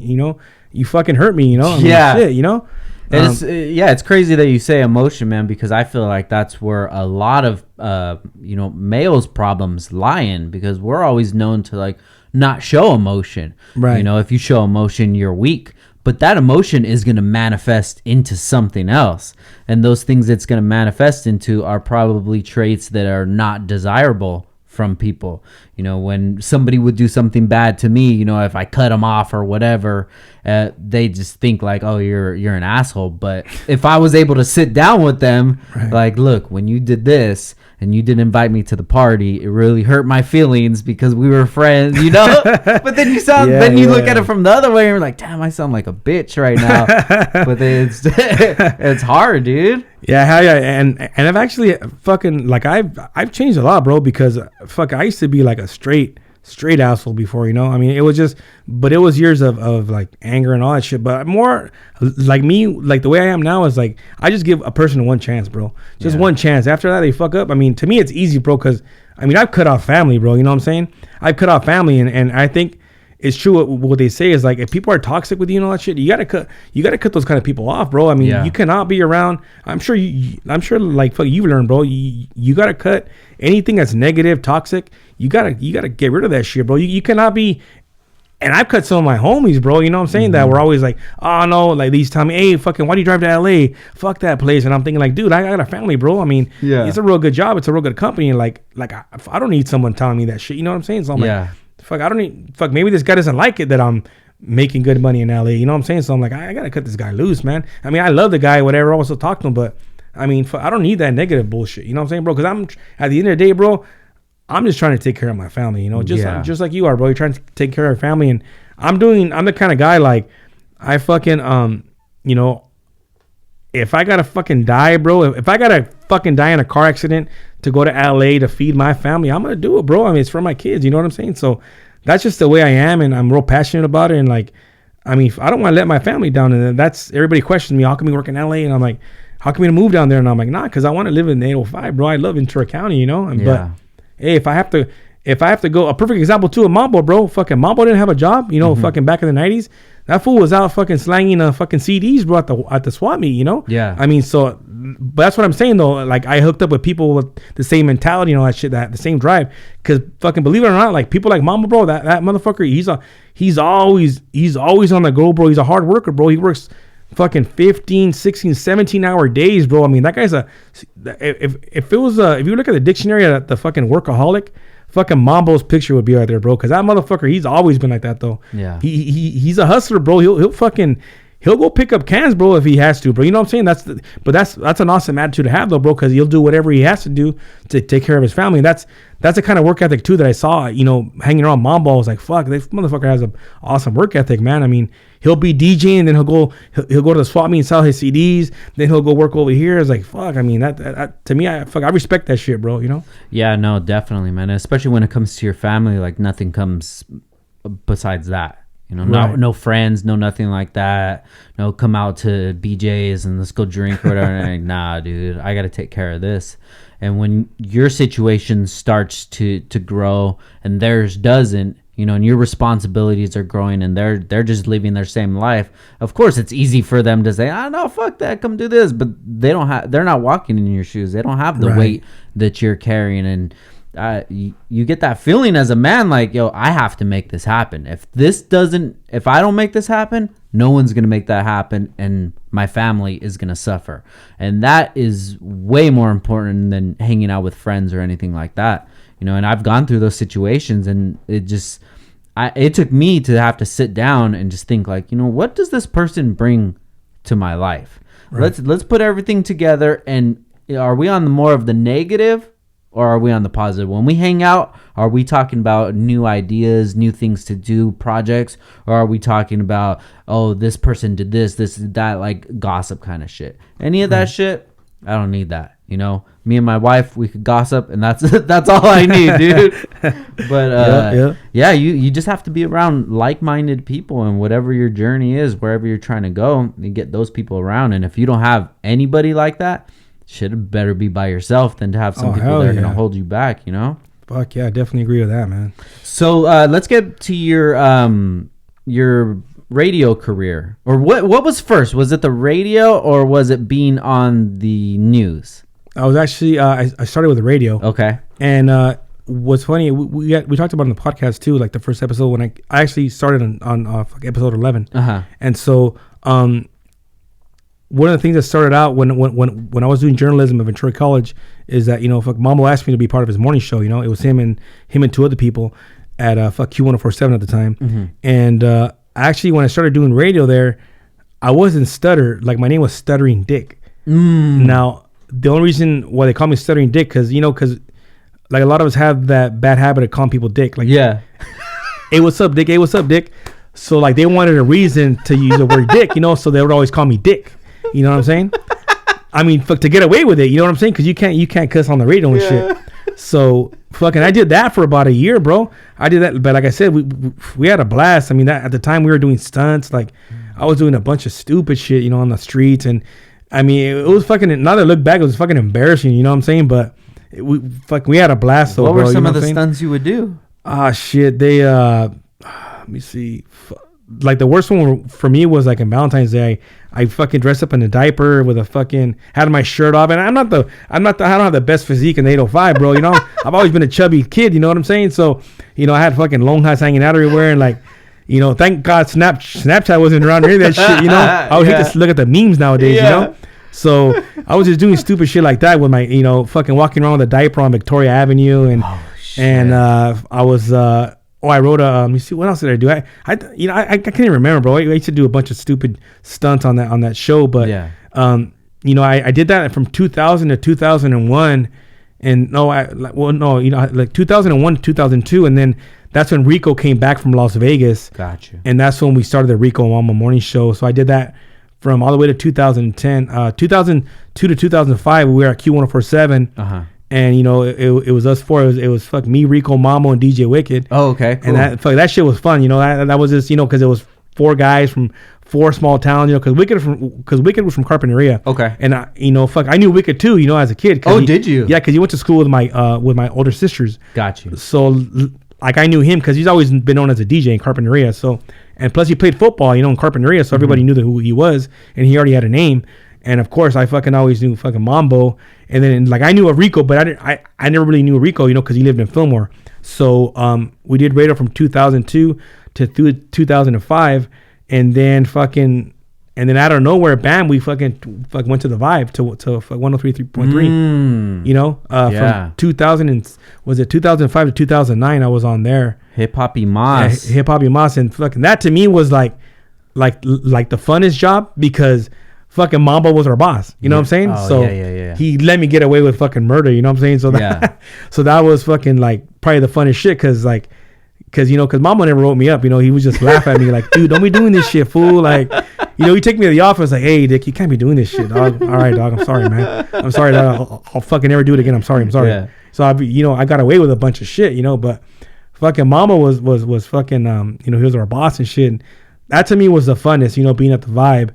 And then in 2005, when I started at the Vibe, we hooked up with fucking KYT with Friday Football Focus. Okay. So I started interviewing kids every Friday night on from different locations, and I did that from 2005 to like even when we stopped radio in 2009, I did it for like 4 more years. So I did it up to like 2013. Wow. So I did KYT now, and you know what? Like a lot of people don't know, but our newscast team, like we won an Emmy. So so you could say that fucking. Oh, I'm an Emmy award-winning. Yeah, exactly. Stutter. I mean, hey, well, you know what? I mean, fuck. Like, I never got the trophy and shit, whatever. But it's like the Lakers, bro. If you're on the Lakers and you win a championship, you're a fucking champion, right? Everybody, bro. Everybody won staff. Exactly. If you're on payroll. Yeah. So the main guys got it, but it was our news team, from Friday Football Focus. So, and I was part of it. So I mean, that to me was like a big accomplishment, like I said, because it's I'm a son of an immigrant and fucking. I just learned English in 4th grade because I didn't even know English, bro. I didn't learn till I was in 4th grade. No shit. Yeah, bro. No shit, bro. Because if you're at home with 2 parents that were from X, all they spoke was Spanish, bro. Like they didn't speak Spanglish, bro. Yeah. They just straight out Spanish, and it wasn't even like the real Spanish because my parents just went to school till like they were like 2nd or 3rd grade in Mexico, so they didn't really speak like the proper Spanish. It was like slangs, ghetto Spanish. You know what I'm saying? Because they didn't really know it. So I just knew fucking Spanish up until 4th grade until I was in Carpinteria, and I was one of the few Mexican kids, and they had a bilingual class, and that's the only reason I learned English, bro. But I didn't know a lick of English, bro. I still don't know, bro. I'm still trying to learn. You know what I'm saying? I mean, shit. Wow, dude. What part of Mexico were they from? They're from Guanajuato. Okay. Yeah, so I've only been there one time, bro. I was there when I was a kid, and I never gone back. But I need to go back, man, because fucking my dad has 3 houses over there. So I need to go back and fucking tell him to pay rent. You know what I'm saying? Tell the guys, my family members to pay rent because they be living for free. Because my parents passed away like 13 years ago. So, but they got 3 homes in Mexico, but they got family living there. So I'm not gonna go over there and like kick him out or anything, that's not something that my dad would want, and I'm gonna respect that, you know what I'm saying, even though I can, but I'm gonna respect that. I wouldn't do that, but I'm gonna tell him, hey, you guys need to fucking break bread, something, or something, at least man. A good meal. That's exactly something, some tamales or something, dude. Yeah, exactly. Give me 100 pack. So what made you want to get into journalism at the college? Well, I've always, fucking when I was a kid, I always said when I was a kid, I mean, anybody that knows me, I was always reading the Ventura County Star, bro. All the time. I was always reading the Ventura County Star, or I would read fucking La Opinión, the one in Spanish, because my dad got it. So I was always reading Spanish and English journalism. So I fucking fell in love with sports. And then, like, at the time when I lived in Carpinteria, they had a real successful football team.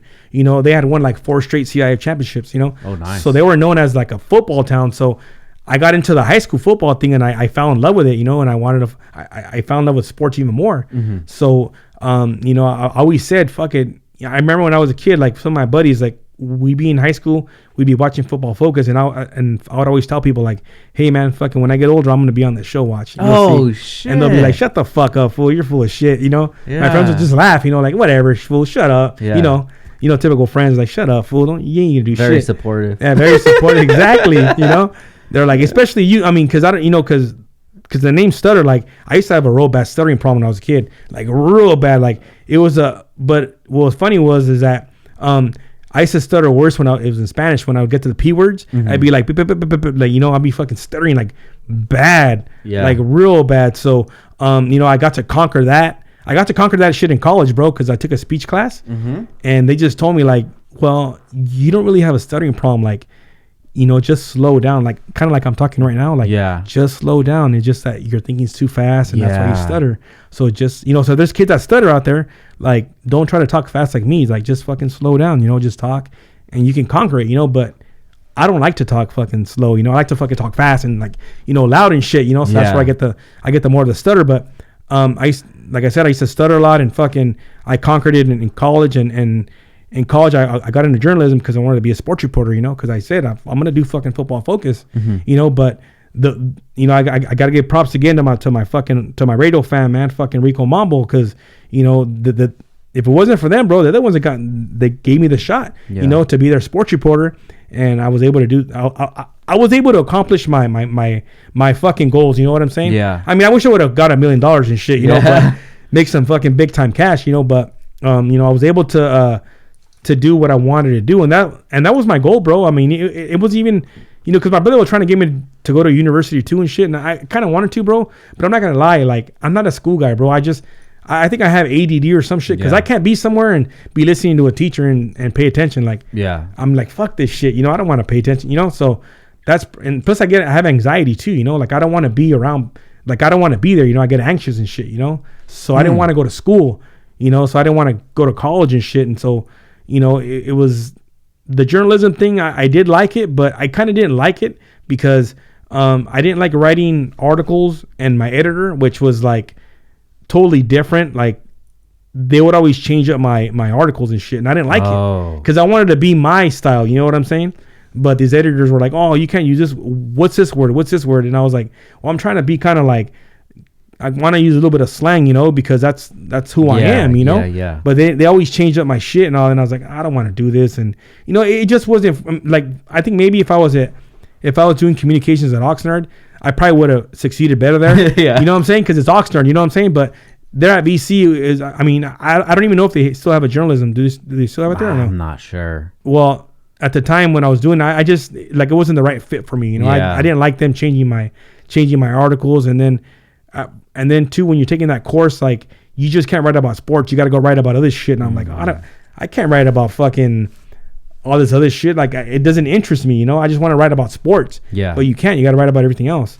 So I did that, and I just didn't like it, bro. I didn't like it. But when I started doing radio, I fell in love with radio. And then when I was doing TV, like, that shit was like awesome. Like, I had a freaking blast doing that, you know? So when you were on the radio and you were doing sports reports, you were able to do it however you wanted to do it? Yeah, bro. I was able to do it. I was able to do it in Spanglish and, you know, use English and Spanish. I mean, you know, because nobody was doing that shit, bro. Yeah. You know, and that's one thing that a lot of people forget. Like, fucking Rico Mambo really, like, you know, for being fucking Mexican-American, bro, like, they really fucking raised the bar, bro. And hell yeah. They put us on the map, bro. They did. And then, you know, one day when they retire, you know, because it kind of sucks, bro, because, you know, when we fucking die or something happens to us, like, that's when people start seeing, like, oh, those motherfuckers were legends and all that shit. But, you know, like, those two motherfuckers are legends, bro, because they let it be known that fucking we're out there, you know? Yeah. And, like, that to me was, like, it's big time, bro. They really done a lot for, like, for not just the 805, but, like, you know, for being that kid, bro, that you know, our parents are from Mexico and shit. I mean, because fucking Rico Mambo's parents are, like, they're from Mexico, bro. You know, they crossed over here, or they came here legally or illegal. And look at their kids, bro. They did some big things over here. And fucking Rico, his family's pretty successful, bro. He has family in law enforcement and shit. And Mambo's family's successful too. Like, so they fucking did big things, bro. But Rico Mambo they really put it out there for us, bro. And I think it's been great for, you know, especially being us, that we for the Mexican American kid that didn't really have a lot of like a lot of people to look up to, when you're young. But fucking those guys put it down, bro, and they fucking really gave us they've been great role models for the Mexican American kid.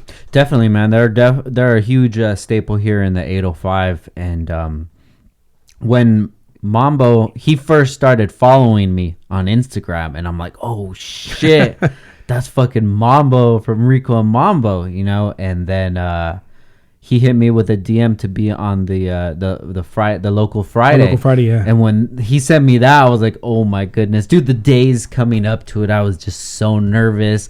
The night before, my wife, she bought me a new sweater for my birthday. I was like, shit. I'm gonna wear this. Yeah. Oh, I was so pumped, dude. And once I went in there, it just felt like I've known them forever, which I have. Right. But right. They didn't know me. But I knew them. Now, like, did you feel kind of nervous when you got there? Because, I mean, like, one thing I've noticed that when like Rico Mambo, see, like, a lot of people don't understand, but when you go in there, like, an interview, like, they don't like to talk to anybody because they want to save all their material until they get on the mics, So a lot of times, like, when people would go, they'd be like, well, these guys are, like, stuck up because they're not talking. But, and I would tell them, like, no, dude, just wait. Yeah. When you get on the mic, because they don't want to talk about anything. They'd rather talk about it on the air. Yeah. So they save it for the air. So it's crazy because, like they're all quiet and shit, like all like they don't even acknowledge you and shit. But once they get you on the air, like the magic is like bam, like a fucking like a fire just starts, and like they should start fucking. It's crazy how they work, bro. But they got it down so good. Like it amazes me. Like I don't think I could do a fucking radio show every day. Like I could probably just bullshit for a while. Yeah. But like they just like they know how to keep it going, like back and forth, and like it's just like magic, when both of them go at it. Yeah, no, their chemistry together is awesome. Right. And over 20 years together, that's bound to happen. It's something that I would definitely want to work towards, to have that chemistry, not with somebody else, but with a guest or something. The power that you have to be able to have somebody sit down and make them feel comfortable and make them feel like wanting to open up. Like I want that. That's right. What I'm striving towards, So when I went to there, and when I went to do it, I already knew I was already doing podcasting, so I kind of understood. Like when I have somebody in for a podcast, like when you came, it's just small talk, but I don't want to talk about anything in depth because I want to get it on the podcast. Right. So I kind of knew already, but no, dude, they showed a lot of love. Like I felt like their friend, right. So then after that, then we exchanged numbers or things like that, and then I ended up having both of them on the podcast. And I told them, I was like, dude, this is so huge for me, bro. I remember getting driven to Eel Green listening to you guys on the radio, and now I have my like podcast, my radio show, and you guys are on. Like, this is huge, but it's just for somebody that they're still in it, they're very humble, right. So when you tell them things like that, it's but it's definitely true, and it's good to give people their flowers while they're still here. Oh, yeah, because definitely. When somebody passes away, everybody comes, oh my God, he inspired me to do this and do this. A legend, he was there, he saved my life. I'm like, tell them now. Exactly. Guys, if there's somebody right now that comes to your mind when we say that, just shoot them a text. Yep. Because there's nothing wrong with that. We're all trying to do good. We're all trying to do our best. And we all would love to motivate somebody to be their best self. Right. So if you can give somebody that feeling while they're still here, instead of so their family could hear, but then they don't get to hear, just text your homie and just say, hey, man, I appreciate you or whatever. Right. It definitely feels good. But those guys have done so much for the community. And just to be able to call them a friend, it's an honor because like they've been a part of my life, ever since I could remember, Yep, definitely, man. It's good times, man. So when you started working at the radio, what did you feel like your strong point was? Did you feel like this is what you wanted to do with journalism? Yeah, well, you know what? Because I was able to be myself, man. Yeah. Because, like a lot of times, because there is a difference, between Stutter and fucking George Romero, who I really am, But fuck, Stutter has always been like a kind of part of me because, I've always been known as a shit talker, like I like to talk shit and I'm kind of glad that I was, fucking brought up with a fucking big group of friends that that like love to talk shit. Like it was always the fat guys, you know what I'm saying? Because those are the guys that could talk shit because they talk shit to each other, you know. So I always had that fucking thick skin, you know. So that to me was my stronghold, like talking shit and like when I got on the radio, like I was kind of happy because I was able to be myself, and Mambo allowed me, like, because that's who he wanted. He's like, because I would always be like, well, who do you want me to be, fool? I mean, I don't know what to do. I mean, he's like, nah, just be yourself. Yeah. Just be yourself. And he always knew that, like, he always knew what he was going to get. So to me, it's an honor, like, to think now, like, fuck, this fool, he must have really think something of me, you know, because he got me on the radio and shit, you know, because he knew what I was capable of doing. And I just did what he told me to do. And like, just be yourself. We'll be that shit talker, George, you know, the one from Santa Paula, you know, talk shit, bro, be yourself. So I was able to do it, and I was happy because I was getting paid to talk shit, and you know, just all the perks in radio, bro. I mean, I don't know how it is now, but just back then, like all the perks, bro, all the free shit, like even, you know, because I kind of see the club scene is like dead now, right? It's not really popping no more. But back in the days, like everything. Like they would give you fucking free bottle, everything, bro. Like everything was free. Like I never got to pay anything. Like we go to all the events for free. I mean, I was a big sports guy, so I was always going to the fights. It would give me a credential. Oh shit. I was always going to Vegas, going to Staples Center. I was going fuck. One of my great memories, bro. Like I got to meet like Kobe and Shaq, Karl Malone and Gary Payton. You know, when they played together. Yeah. But at the time, this girl I went with was working at the station, you know, like rest in peace to Nancy. She was working with me at the radio station, and she took her Kodak camera, you know, the old school ones, you know. Yeah. This was back in 2004 or 2005, I'm not sure. And she ended up losing it, bro. So I never got a chance to see that picture, but I got to take a picture with all four of them, you know. And even with fucking Phil Jackson, I took a picture with them. Whoa. And so like I was able to go to all that shit, you know. I went to all the big fights because I'm a big boxing fan, you know. Yeah. So I went to the Chuck Liddell Randy Couture fight. I had rings, bro. Like I actually was like, I was real cool with Dana White. Like when he first launched UFC, like they were always calling our radio station like, hey man, fucking, you know, we're martial arts, this and that. But at the time, boxing was popping, so we were kind of like, I mean, I was kind of like, fuck, me and Mambo were kind of like, oh fuck yeah, you know, because fucking Chuck Liddell was always around here all the time, you know. At the time, he was the face of the UFC. Yeah. So you know, he fucking went to another station and they got big, but he came to us first. Fucking Dana White was at Q147 like all the time. What? And he was taking Chuck Liddell there all the time. And like I remember he gave me like 40 pairs of UFC tickets, and like we gave them out, but the majority of ones, like since we didn't give them out, I took like fucking 25 of my friends to the Randy Couture Chuck Liddell fight. Yeah. You know, and I was pretty tight with Chuck Liddell for a while, and like that's the kind of shit that I love doing, even with like Fernando Vargas and all the fighters, the Garcias and all them, like we got tickets or credentialed to all those events. So we were always going everywhere. So that's the shit I miss. Like all the free shit. Like, you know what I'm saying? Like, and even in Vegas, like when there'd be like a big fight in Vegas, like the Vargas Trinidad, fucking they credentialed you, and then the AMGM Grand gives you a room, so you have like a suite, bro, like for the press. Whoa. So it was me and like somebody else in there, like fucking partying all weekend, and you know, just go over there and record, and you know, get a couple of interviews and shit, a couple of drops, and we're straight, you know. And so that shit was like badass because we were able to go to all those events, and that to me was like probably the best shit for me, you know. I got to meet all these people and got to meet Mike Tyson and shit, you know. And like, cause like I said, I'm a big boxing fan, but we got to meet like a lot of great athletes. Like the only guy that I did meet, and he was kind of a dick, was fucking Michael Jordan, man. I mean, really? That guy was an asshole, bro. I've heard that. Yeah, he was actually alone in the elevator. It was just me and him and his bodyguard. That was it. Nobody else. And I asked him, hey man, I asked politely, hey Mr. Jordan, I don't mean to bother you. And I had fucking Jordans on. I don't mean to bother you, but could you sign my Jordans and shit? Because I had a black marker with me. And he didn't want to. And I'm like, can I take a picture with you? No. Really? Yeah, and I was like, oh, what a fucking asshole, you know? Wow. How was Tyson? Tyson was cool as fuck. You know, he put his arm around me and he took a picture with me and everything. So everything was cool with Tyson. I actually thought he was going to be the asshole, you know? Yeah. But nah, man. But he was the coolest guy, though. Fucking Mike Tyson was. Do you listen to his podcast? No, actually, I listened to one of them when he had who's that guy that he had on there? The guy from Whack 100. Oh, okay, big drama about Whack 100. Yeah. That's the only reason I checked it out, because I'm a big like death row guy, so I like to follow the death row shit. I know Whack 100 is kind of affiliated with like Suge Knight. So when I heard that, I mean, like, was that shit true, or was that a big lie?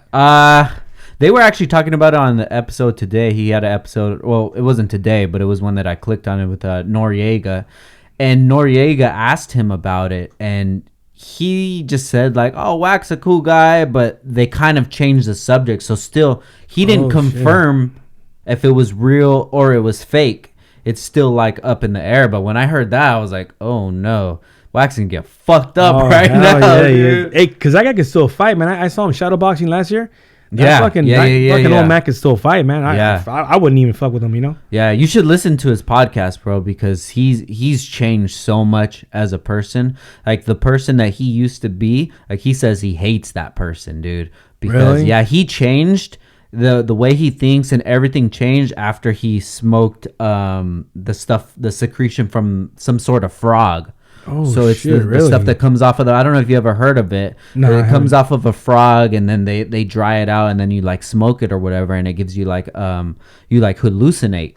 And when that happens, it opens so many other doors in your mind, and it made him hate the person that he used to be because he was fighting out of fear and anger. And he's like, I don't even like to talk about boxing. I don't watch boxing anymore. Wow. I don't like that person I used to be. And I'm like, dude, that's crazy. That's crazy that he would say that, man. Because honestly, like to me, Tyson, like if he would have never gone to jail for the rape case, he probably would have been like bigger than what he was, because that guy, like if you had a chance to watch Mike Tyson back in the days, that guy was really like the baddest man on the planet, man. Like, I used to just love. It sucked that his fights ended right away, but just for him to go in there and like be throwing those uppercuts and those power shots and he knock you out, like to me it was awesome. But like to me it was also sad too, like when the fucking Evander Holyfield thing when he bit his ear. That shit was depressing to me, but I guess that was a real good strategy of Evander Holyfield to hold him, until he tired him out, because it was a good strategy. Yeah. That's what he did to Tyson.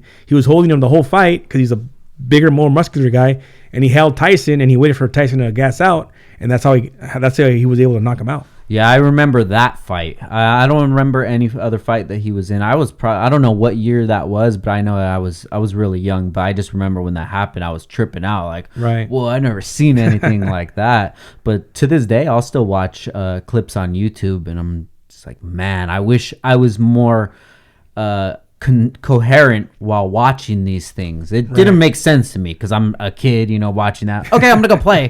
Right. But what did you think about since we're talking about boxing, about the Mayweather fight versus Victor Ortiz? Oh shit, that was a pretty crazy fight. I thought at the time Victor actually was actually doing pretty good actually. He was getting kind of because if you really notice that the guys that Mayweather had a lot of problems with were guys that were aggressive, that were pretty much just straight out. Because if you go back to YouTube, if you check out a fight, it's Jose Luis Castillo against Floyd Mayweather, which a lot of people, even HBO, they thought that Castillo beat Mayweather. This was back when fucking Mayweather was coming out, probably back in a 98. Gotcha. It was his third year as a professional, and everybody, the press, HBO, everybody said that Jose Luis Castillo fought. If you check out that fight, he was chasing Mayweather the whole fight. Now I know Mayweather is a great boxer or whatever, but that Castillo fucking punished him the whole fight. So I think going back to Victor Ortiz, if even when fucking Mayweather fought fucking Maidana, he put pressure on him. I thought Victor was doing real good for the first couple of rounds because he was pressuring him and all that shit. But I think he fucked up, when he fucking put his guard down, man.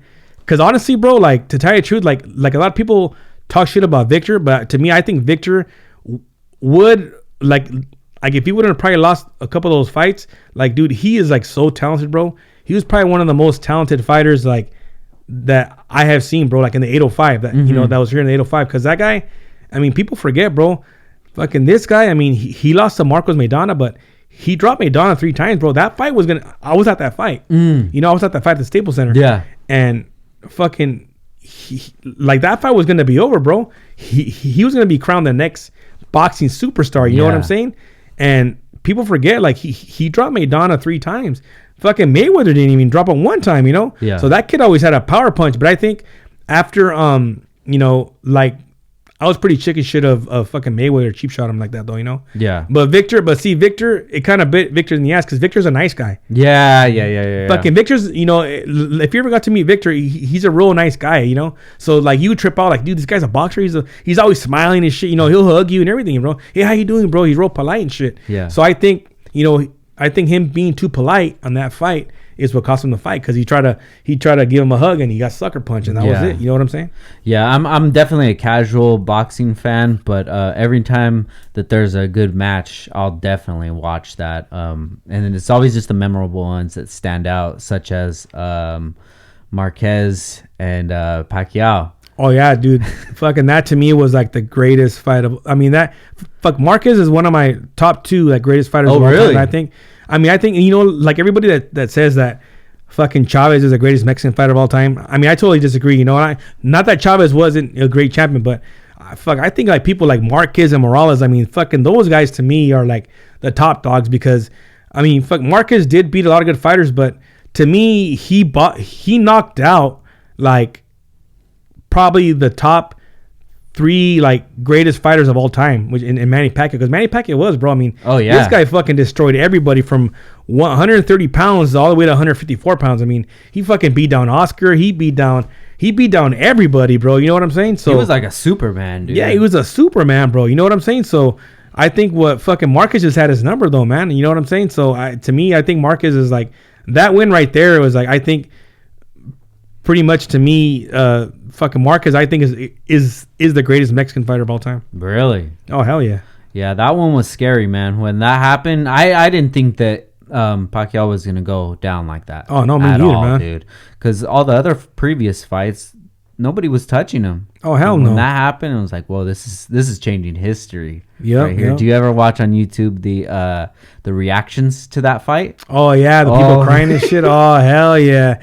Yeah, you know what? I sympathize for him too because, you know, fucking back in the days, fucking we had Chavez, you know? Yeah. And I remember when Chavez lost, dude, fucking my dad was crying and all my uncles, they were fucking like bawling, bro. Like the first time Chavez lost to Frankie Randall when he got knocked down, like that was the first time he had ever got knocked down, like in 100 and some fight. He was like 100 and some and 0. Yeah. You know, and that was the first time he got dropped.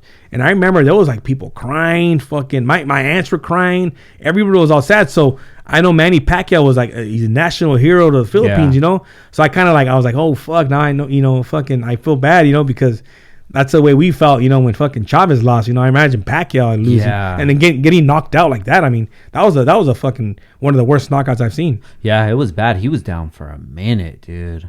It's but were you thinking that he was gonna do something to Mayweather when they fought? Yeah, you know what I thought? He was at least gonna catch Mayweather because he has the speed, bro. Because everybody forgets fucking Manny Pacquiao has that blazing speed, you know. So I thought that he was at least because Mayweather has a lot of problems with lefties. If you look at all his fights, he had with like fucking Zab Judah, DeMarcus Corley, and I forgot who else, but he's always had problems with southpaws. And I thought Pacquiao was a perfect guy, man, to fucking. So I don't know if his shoulder was really messed up. Or if, you know, because it's hard beating Mayweather, bro. I mean, everybody talks shit about Mayweather, but to tell you the truth, bro, he was there toe-to-toe with Pacquiao. Yeah. You can't hit him. I mean, everybody talks shit about Mayweather. Oh, he runs, this and that. But if you look at Mayweather's fights with, like, Canelo and all the last, and Pacquiao, all of them, he stood there in the middle of the fucking ring, and these guys couldn't hit him. So that's not his fault. You know what I'm saying? Yeah. He's an awesome fucking defensive fighter. I mean, his defense is his offense. You know what I'm saying? So I think, you know, a lot of people talk shit about Mayweather, but to me, he's definitely top 5, one of the greatest fighters ever. Yeah, I was rooting for Pacquiao, dude. I was really hoping that he was gonna pull something out, but yeah, there's no stopping Mayweather, dude. You know, if you tell somebody, look, this is the game. If you're playing Monopoly or whatever, right? This is the game. These are the rules. If somebody wins, they win. No matter how they win, if they're able to play the game and win, they win. You can't say, oh, you didn't buy enough apartments or whatever it is. You didn't buy enough houses. Like, if somebody wins, they win. And then it's just entertainment, you know? And he's playing the smart way, too, because the people that hate him, they're still going to support him because they're buying tickets for it. Right. And I'm sure out of all his recent fights, probably the last 10 or so, he's made out the best out of anybody. You know, it's just you got to play the game right, man. And even when he decided to fight with McGregor, Like, dude, that was something that's gonna live in history. Oh yeah, hell, definitely, man. What'd you think of that mashup? You think you would ever see something like that? UFC versus boxing? No, you know what?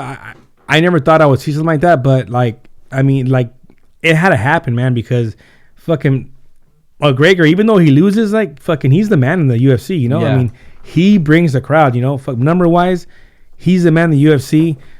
Floyd's the man in boxing, and like, the way Floyd is, like, he's a great businessman, and, like, that to me was one of the smartest moves ever. I mean, they didn't eclipse the fucking Pacquiao fight, but I think they did because I think the pay-per-view numbers, like, go different, like, with boxing, but with, like, the UFC, they count, like, the whole fucking world and shit, you know? So I think they did more because of the whole, you know, worldwide pay-per-view audience. But to me, that was like a great event for like the fight game. You know, it doesn't matter if you're a UFC fan or a boxing fan. I mean, I think the UFC is more popular now actually than boxing. But it was great for the fight game. And I think like they should do another big event, like even like fucking Masvidal against Canelo or something. I mean, that shit would be, can you imagine? I mean, that shit would be huge. You know what I'm saying? Yeah. What do you like more, boxing or UFC? Well, you know what, tight truth, like I'll stick to boxing, you know, but I do like the UFC comes around once in a while, like I'll watch it, bro. Like there's a lot of great fights and shit. It's great fights, and you know what I'm saying? Like I wasn't a big fan of it because I got caught up in the fucking you like MMA, I like boxing and shit, and you know this and that. But to tell you the truth, like to me the hardest motherfuckers are the MMA guys because I would hate to be in a bar and then fucking look to my left and there's an MMA guy there. I'll be like, oh fuck, this guy's gonna fucking break my neck or something, you know?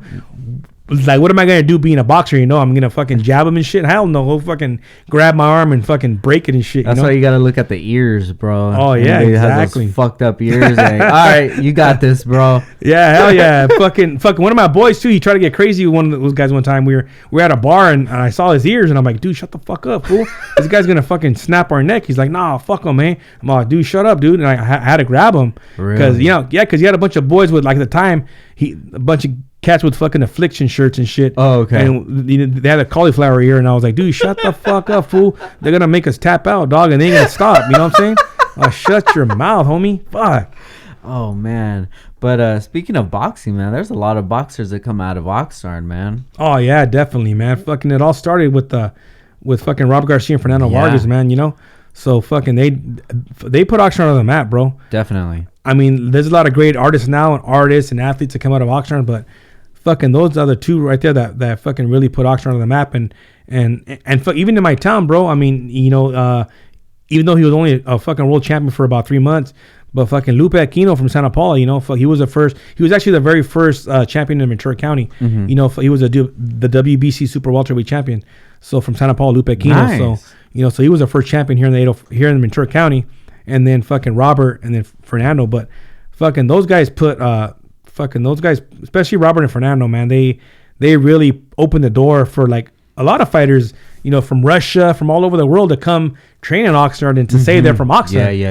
And it was those two guys that really, you know, put Oxnard on the map. And, you know, if there's anybody out there listening from, you know, from the Ventura County Hall of Fame, I think it's time to put Eduardo Garcia, which is their trainer. You know, they should put him in the Ventura County Hall of Fame, bro. I mean, he's had about 4 or 5 world champions. I mean, not just Robert and Fernando, but, you know, he had Brandon Rios was a champion. Mikey Garcia is a champion. I mean, I think they gotta get this guy the fucking Hall of Fame or something. Yeah, make it happen, dude. Make it happen, exactly. Vargas did definitely put the 805 on the map. Yeah, bro. What was that like when he was in his heyday around town, like going out to clubs and things like that? What would it be like when he would come through?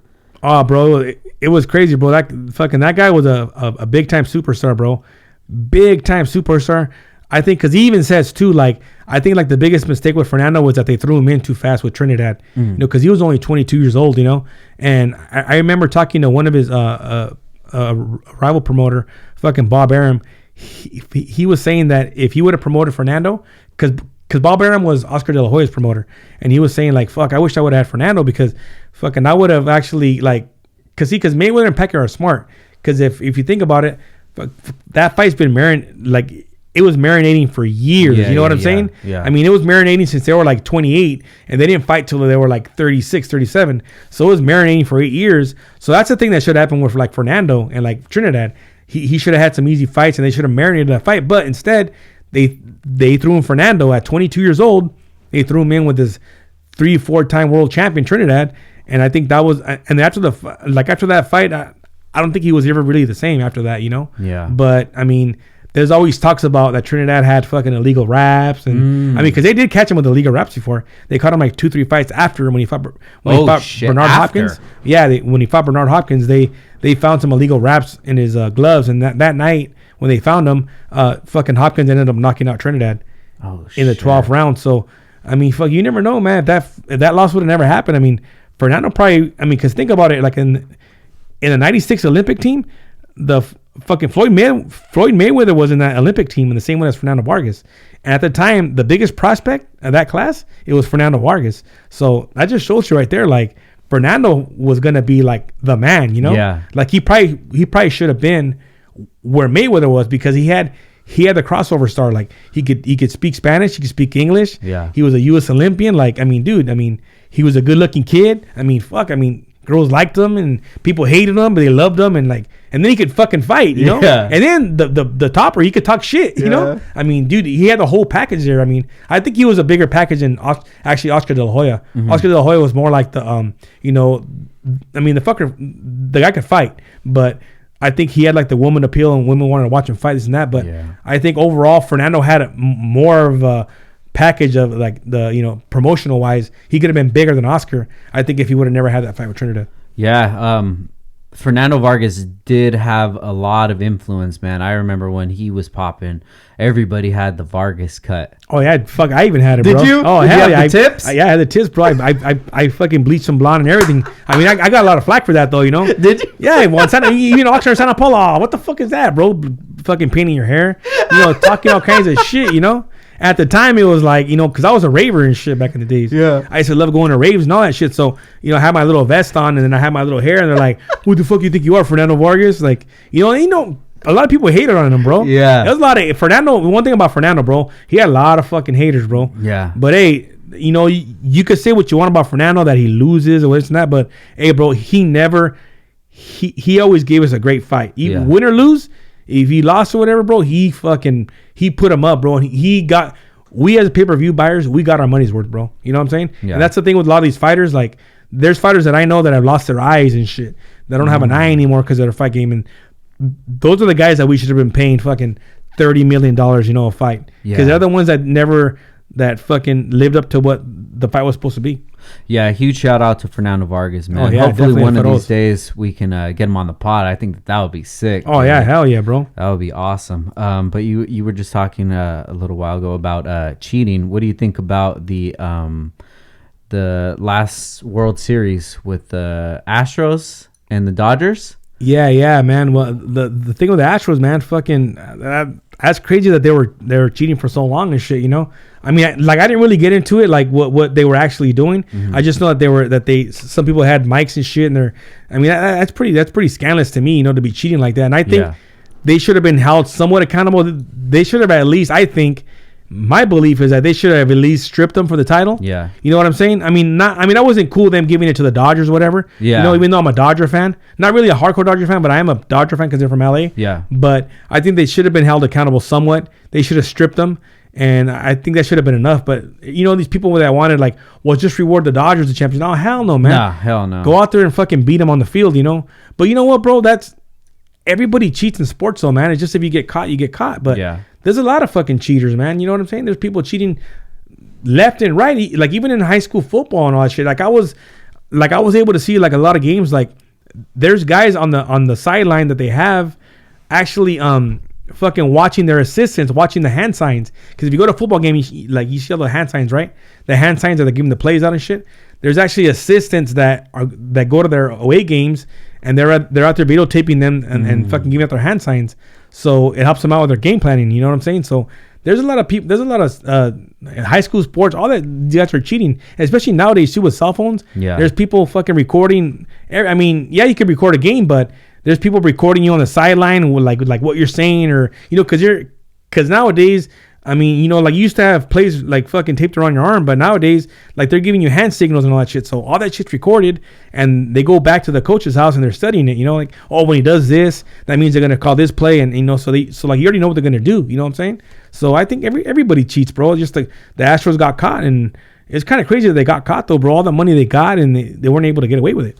Yeah, dude. I guess what it was is they had like a buzzer on them, because when the guy won, I'm assuming it was like the home run to win it or what have you, but he's running to home base and he's holding his shirt like this and he's telling the guys, like, I remember that. Don't throw something on here, or don't lift up his shirt or whatever. He's like, hey, I got it on me. What's his name? Fucking Jose Altuve. I remember that. Yeah, he didn't want his shirt to come off. Baseball was a lot more interesting when you were allowed to cheat and use steroids and shit. Oh, hell yeah. Hey, bro, tell me that do you remember back in the days when fucking McGuire and Sammy Sosa? That shit to me was exciting, bro. The motherfucker hitting 70 home runs. I mean, tell me that wasn't exciting every night. You're like, oh, fucking McGuire has 65 home runs. Sosa has 64. The home run chase, I mean, that to me is exciting, bro. Yeah. They should be able to take steroids. I mean, I don't see nothing wrong unless you're fighting or something like a fighting sport, whatever. Yeah, but if it's baseball and shit like that, or even football, I'm not cool with them being on steroids in football either, you know, because you could really get hurt somebody. But I don't really see anybody getting hurt.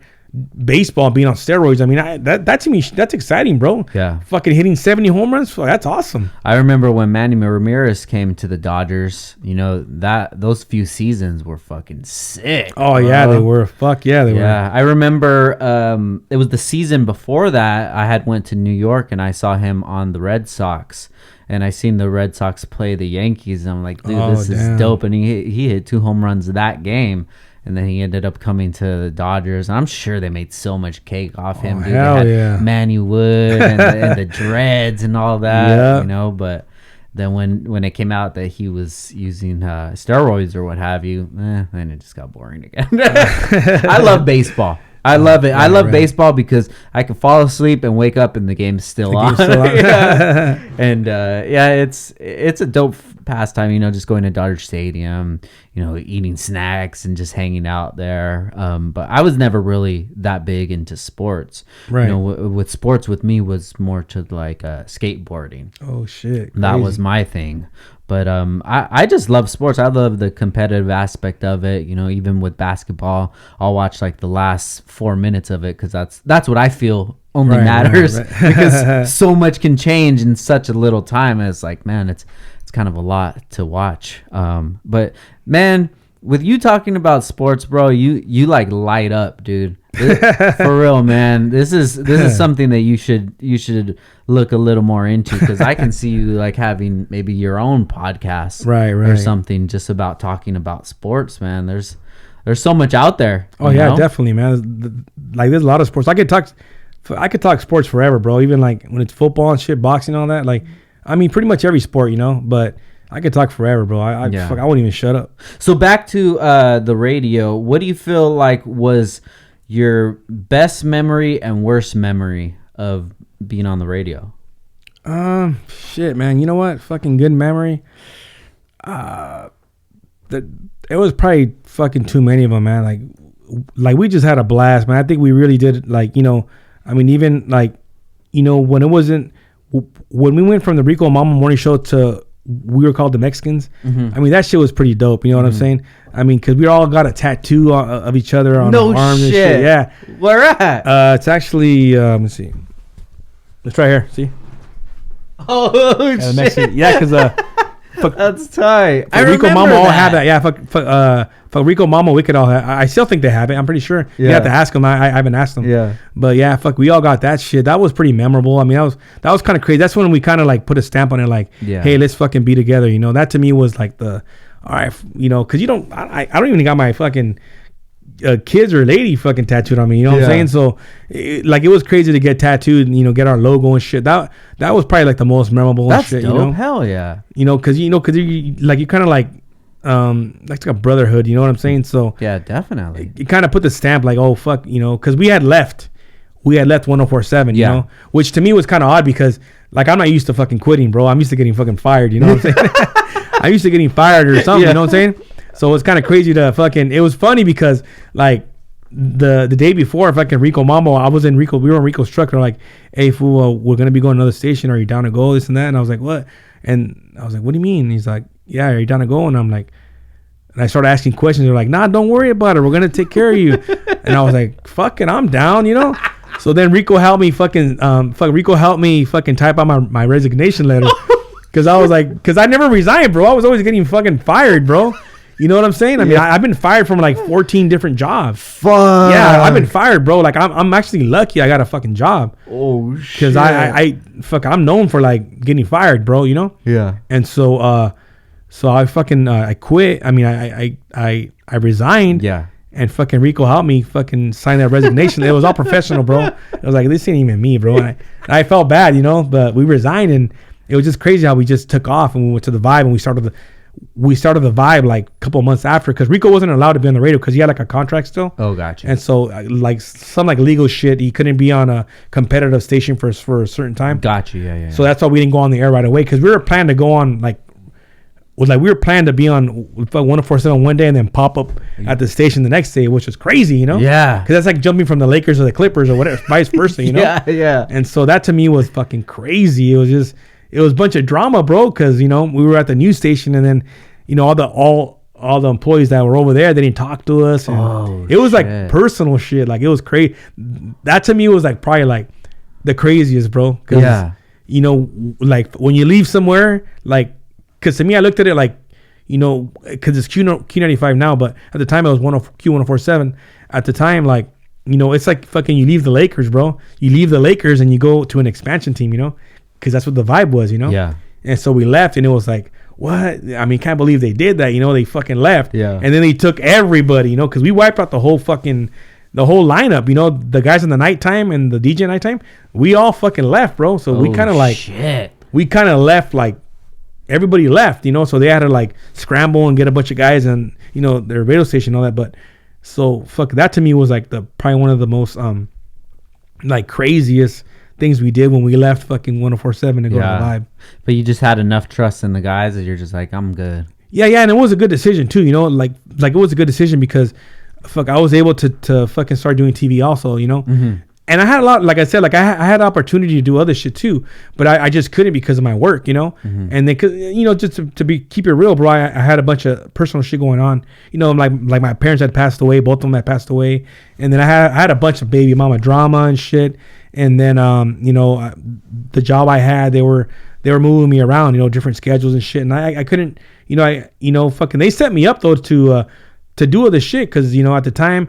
Our sister stations had sports stations. Mm-hmm. So they're like, yeah, Dick, well, you know, fucking, you can do this shit full time. You can work here in the morning and then go do that shit in the afternoon, you know? So that's your full-time job. Yeah. You know, but I never took it serious, man. I was like, nah, I'm gonna keep my real job because I started having more kids and I need my benefits and all that shit. And plus, at the time, you know, like the station didn't really have good benefits, you know? So I was like, nah, I gotta stay with my real job, you know? So, but, you know, that shit was like, I mean, like they set me up to win, but I didn't fucking do it. You know, I kind of pushed out. I think like now looking back at it, I pushed out. You know, I was like, I don't know if I could take this risk. You know, it's hard, man. It's hard to take that risk, especially if you haven't really seen that many people close to you take the risk and be successful at it. You know, that with me, the same thing. You know, the reason that I was able to make the transition from my day job into this is just because of payment. You know, my paychecks from the business were bigger than my job, and my job was taking way more stress, you know. But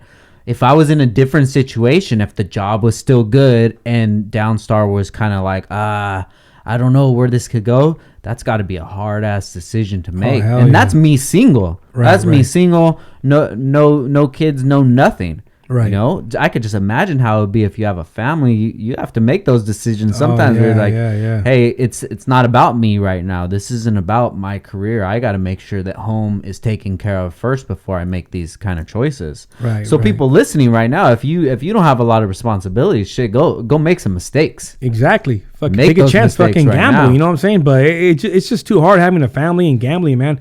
everybody tell me, hey, just do it. I'm like, I can't, man. I got at the time I only had 2. I had 2 little ones, and I was kind of in a relationship where like I didn't know if I was gonna end up with her or not, you know, and you know, I was like, fuck, man. Well, I gotta go with the guaranteed money, you know. I can't take the gamble. But like, if I didn't have kids, I would have, fuck it, I'll take the gamble. You know what I'm saying? Yeah. Like now looking back at it, you know, but I just couldn't do it at the time. Yeah. So when you went to the TV station, how did all of that work out?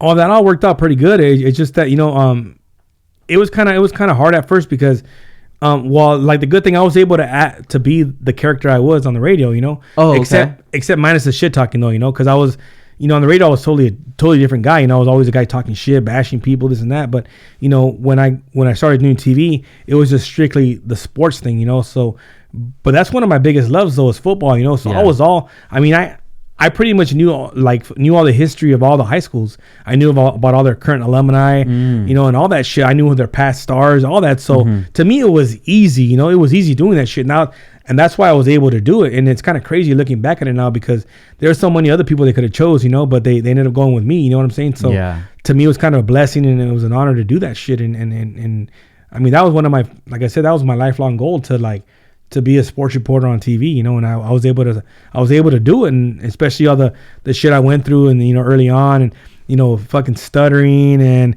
you know, I had a drug problem for a while, and all the up and downs I had, and you know, that to me was rewarding to like be able to say, hey, fucking, I accomplished my goals, you know. Yeah. I mean, to me, I think that's being rich when you accomplish your goals and you're doing shit you love, like. Hey, dude, that to me is being rich. You know what I'm saying? It's not all about always having the fucking money. Yeah, it does help. But if you do what you love and if you accomplish what you said you were going to do, that to me is like the shit, you know? Yeah. And at the least of it, if you could look back at those 10-year span where you were at the radio and then you were doing the reporting, like those are a lot of good memories. I'm sure there's so many in there right now that you can't even think of until somebody else brings it up and you're like, oh shit. Yeah, like even like the pictures and shit, because Rico Mambo have all my shit. Yeah. They got all the air checks. They got all the shows, bro. Like, I mean, because Rico records everything. So yeah. He has all that shit, bro. And then they have all the pictures. Like, yeah, they have like so much shit, bro. They probably have some dirty secrets of mine on there. You know what I'm saying? So those fuckers got all this shit on me, bro. Dope, man. So let's go ahead and fast forward to when you got part of the podcast. How did that all come up? You know what? I actually I had been talking to them, you know, because I was part of the reunion show, you know, because we had a 20th reunion show a couple of years ago, and so I talked to them, and I, you know, like I always kept in touch with fucking Rico Mambo all the time, you know, and so I was always I actually asked Mambo, I'm like, hey, if you guys fucking need I was just fucking around them. Hey, if you guys need a sports reporter, hit me up, fool. Yeah. You know, and I knew that like they couldn't do it because nowadays radio like there's no budget in radio nowadays. You know, it's like they got like 2 guys doing everything. You know, yeah, they're doing everything all day long. So it's kind of like fuck. There's no budget really. You know, yeah. So already knew I wasn't gonna do radio again. So you know, we were just bullshitting this and that, and then fucking one day out of nowhere, fucking I got a text from Mambo. He's like, hey fool, like exactly what he told me. Like, hey fool, fucking what schedule are you working on right now? Because like I said, like before, it's always been my schedule. I mean, I couldn't do radio anyways because I was working nights. I was working from 2 to 12, and you know, sometimes they would schedule me from 10 to 10. So there was no way I could do radio, you know, because I had to be at work at 10 a.m. Yeah. Now at that time, radio was going on, so it was always my schedule. So I've had a real consistent schedule right now where I get off at 2 p.m. now. Mm-hmm. So he asked me what hours I was working now. I told him, yeah, I'm working these hours. He's like, hey man, fucking, would you be interested in doing a podcast with me and Rico Mambo and some other guy? Well, yeah, sure. I mean, that's how the text was about 3 months ago. He's all right, fool. Fucking he's all text you on so and so what day, and I'll tell you what, fuck, when to come in, and that's how it just happened, bro.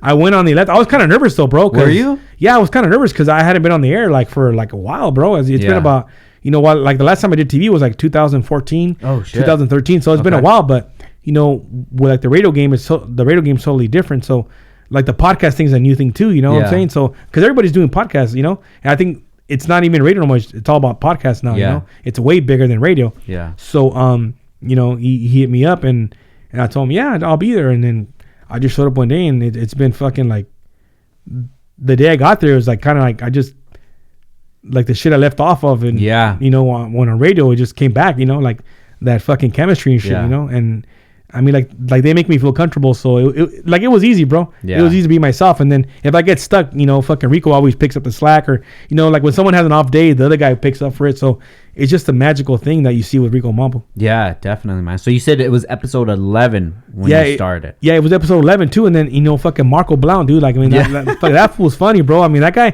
hey man, that guy's got a fucking future, man. I think to me, he's going to be like the next fucking big thing out of 805, bro. Really? Yeah, man. Fucking that guy's got talent, bro. He's got a lot of talent. I mean, there's a lot of things he could do. He could model. He could be a comedian.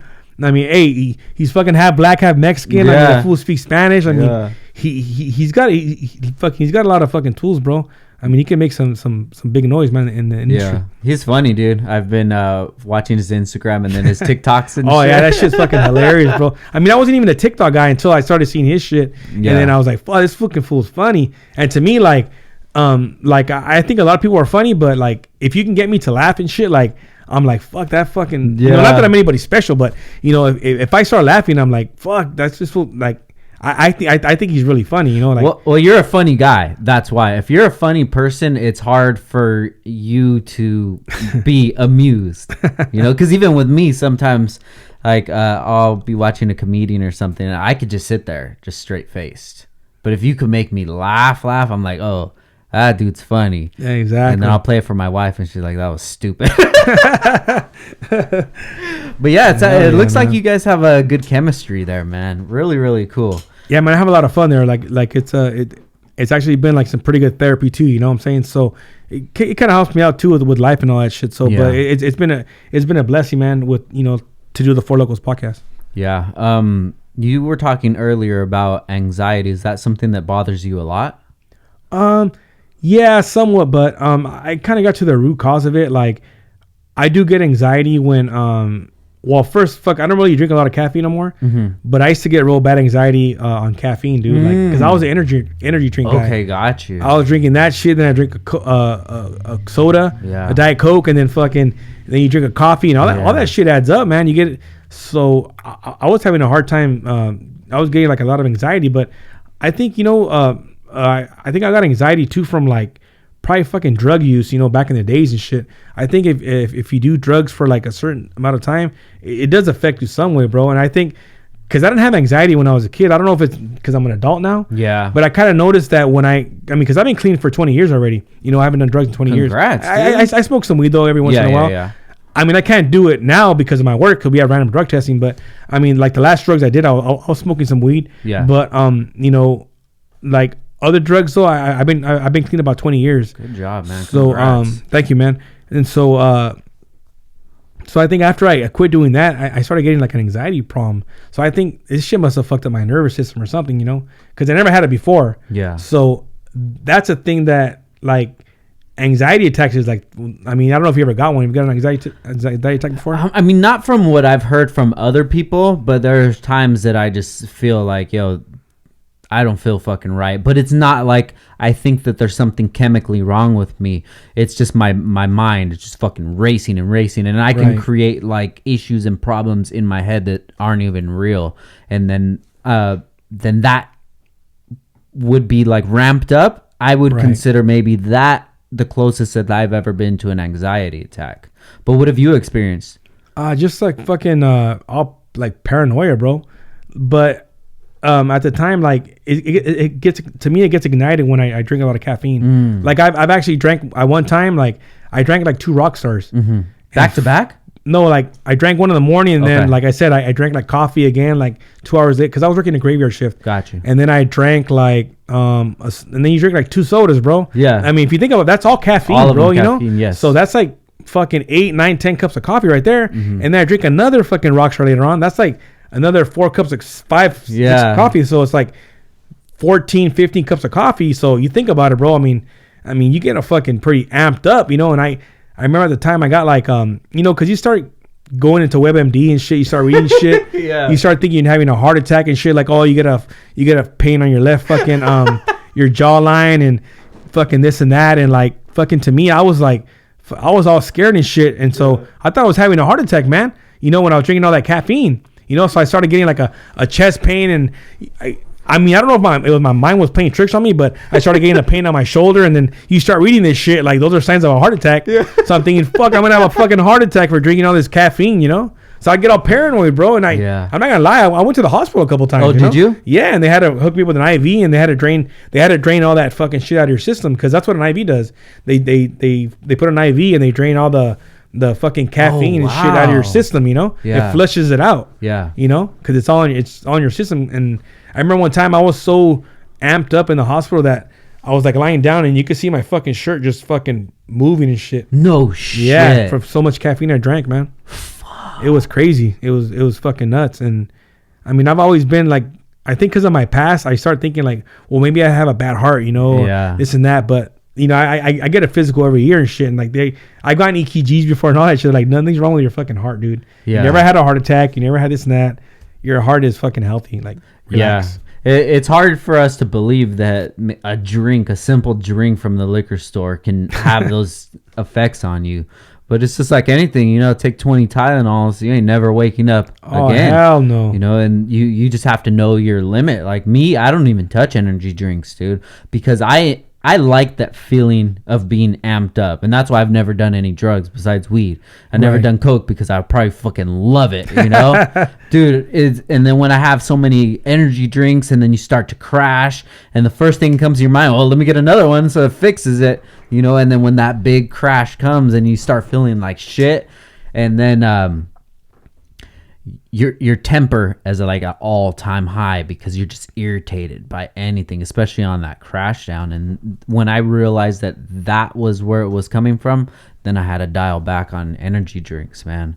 And that shit's fucking, it's dangerous, bro. Yeah, you know what was pretty dangerous too? Like fucking back in the days when I was clubbing, like, you know, fucking, I mean, I don't know if they allow it anymore, but I don't think they do, but fuck, I was a big fucking Rockstar and vodka guy, you know, and I remember I used to drink 8 or 9 of those motherfuckers. Yeah. And I would get home and I would be trying to sleep and I'd wake up, knock out, wake up, because it's an up and downer, you know, you're drunk or you're fucking high. Yeah. And fucking that shit I went to the hospital too, because my fucking, you could just feel my pulse like I was going dun, dun, dun, dun, dun, dun, like going like 140 beats per minute and shit, you know?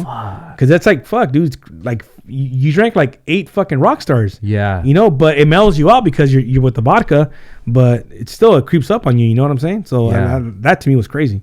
So do you have any vices to this day, things that maybe you'll go towards to help you calm down? No. Well, you know what? I tried for a while too. I was smoking CBD. Okay. Like, fuck, CBD helped me out. Like, it mellowed me out. Shit, hell yeah. Even like the gummy bears, like the gummy bears, the CBD gummy bears, they dude, if you're ever tired, man, you need to eat 2 of those CBD gummy bears, man. They'll fucking knock you out. They knocked me out for like 8 straight hours, man. No interruption of sleep or nothing. With THC in them? No, with no THC. Really? Yeah, with no THC. Like, I bought some CBD gummy bears, and I mean, I started smoking CBD. Yeah. You know, and fuck, that shit helped me out with anxiety, like big time. But like I said, I just try to listen to music and just mellow out and shit and get away from any negative shit. And like that to me, just taking a little driving your ride, man. Just, you know, fucking listening to some fucking Duran Jones. I'm a big Duran Jones fan. I never heard of it. Oh, dude, you gotta listen to that guy, man. That fucking guy's badass. Like, what kind of music is it? It's like soul music, man. Like, it's real fucking, like, it's like love music and shit, but like just his voice and shit's like therapeutic, man. Like, you know what I'm saying? It's like I said, I'm a big music guy, and like I listen to him and I listen to like old school music, and like it just mellows me out, man. So, you know, I don't think I got to take any drugs or anything. Just probably CBD. You know, I mean, I wish I could smoke weed, bro. I wish I could, but these motherfuckers test you at work and shit. You know, they'll fire me. It definitely helps out a lot. Speaking of CBD, I got on it. It's probably close to a year now, and that's completely changed my life. Oh, shit. Oh, dude, I'll carry it around with me. I have it in the other room right there. I have it with me all the time, and it's definitely helped take the edge off. And it has no THC in it, but it just takes away those times where you're just like, you know, you're stressed out, because this job is really stressful, you know, but if I don't control my mind, I'm going to keep thinking about this shit while we're at dinner, you know, where we're having family time. My mind is just racing, and it doesn't have to be, but it's just the way that I'm designed. And the CBD really helps out a lot, man. So that's become part of my everyday things that I carry with me. You know, you guys were talking about that on the podcast not long ago. Yeah, definitely. It's my wallet, my keys, my phone, my CBD, and then my earpods. Oh shit, that's crazy. That's my escape. I'll put my AirPods on and don't talk to me. Leave me alone. And then music too, man. Right. There's something with music that it does something to you. You know, I know that in the future that it's definitely going to come out that it changes some kind of chemicals in your body, and depending on which type of music that you listen to, it just makes me feel so much better. You know, what music are you gravitating towards now? Like, what is the music that you enjoy? Is it just oldies? Yeah, just like oldie music and stuff. But I primarily like I like West Coast music, man. Yeah. It's just the sound, man. The Dr. Dre sound and DJ Quick sound, and you know, I know it's been a long time. I mean, that shit back in the 90s and 2000. But to me, it's like, you know, it's real like the beats and all that. Just like the you know, the verses and shit, the shit they say, like.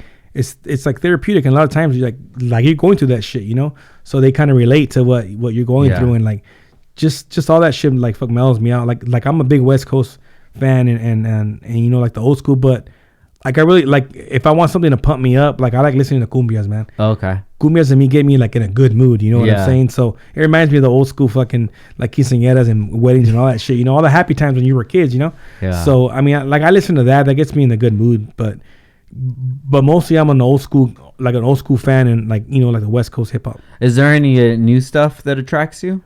No, you know what?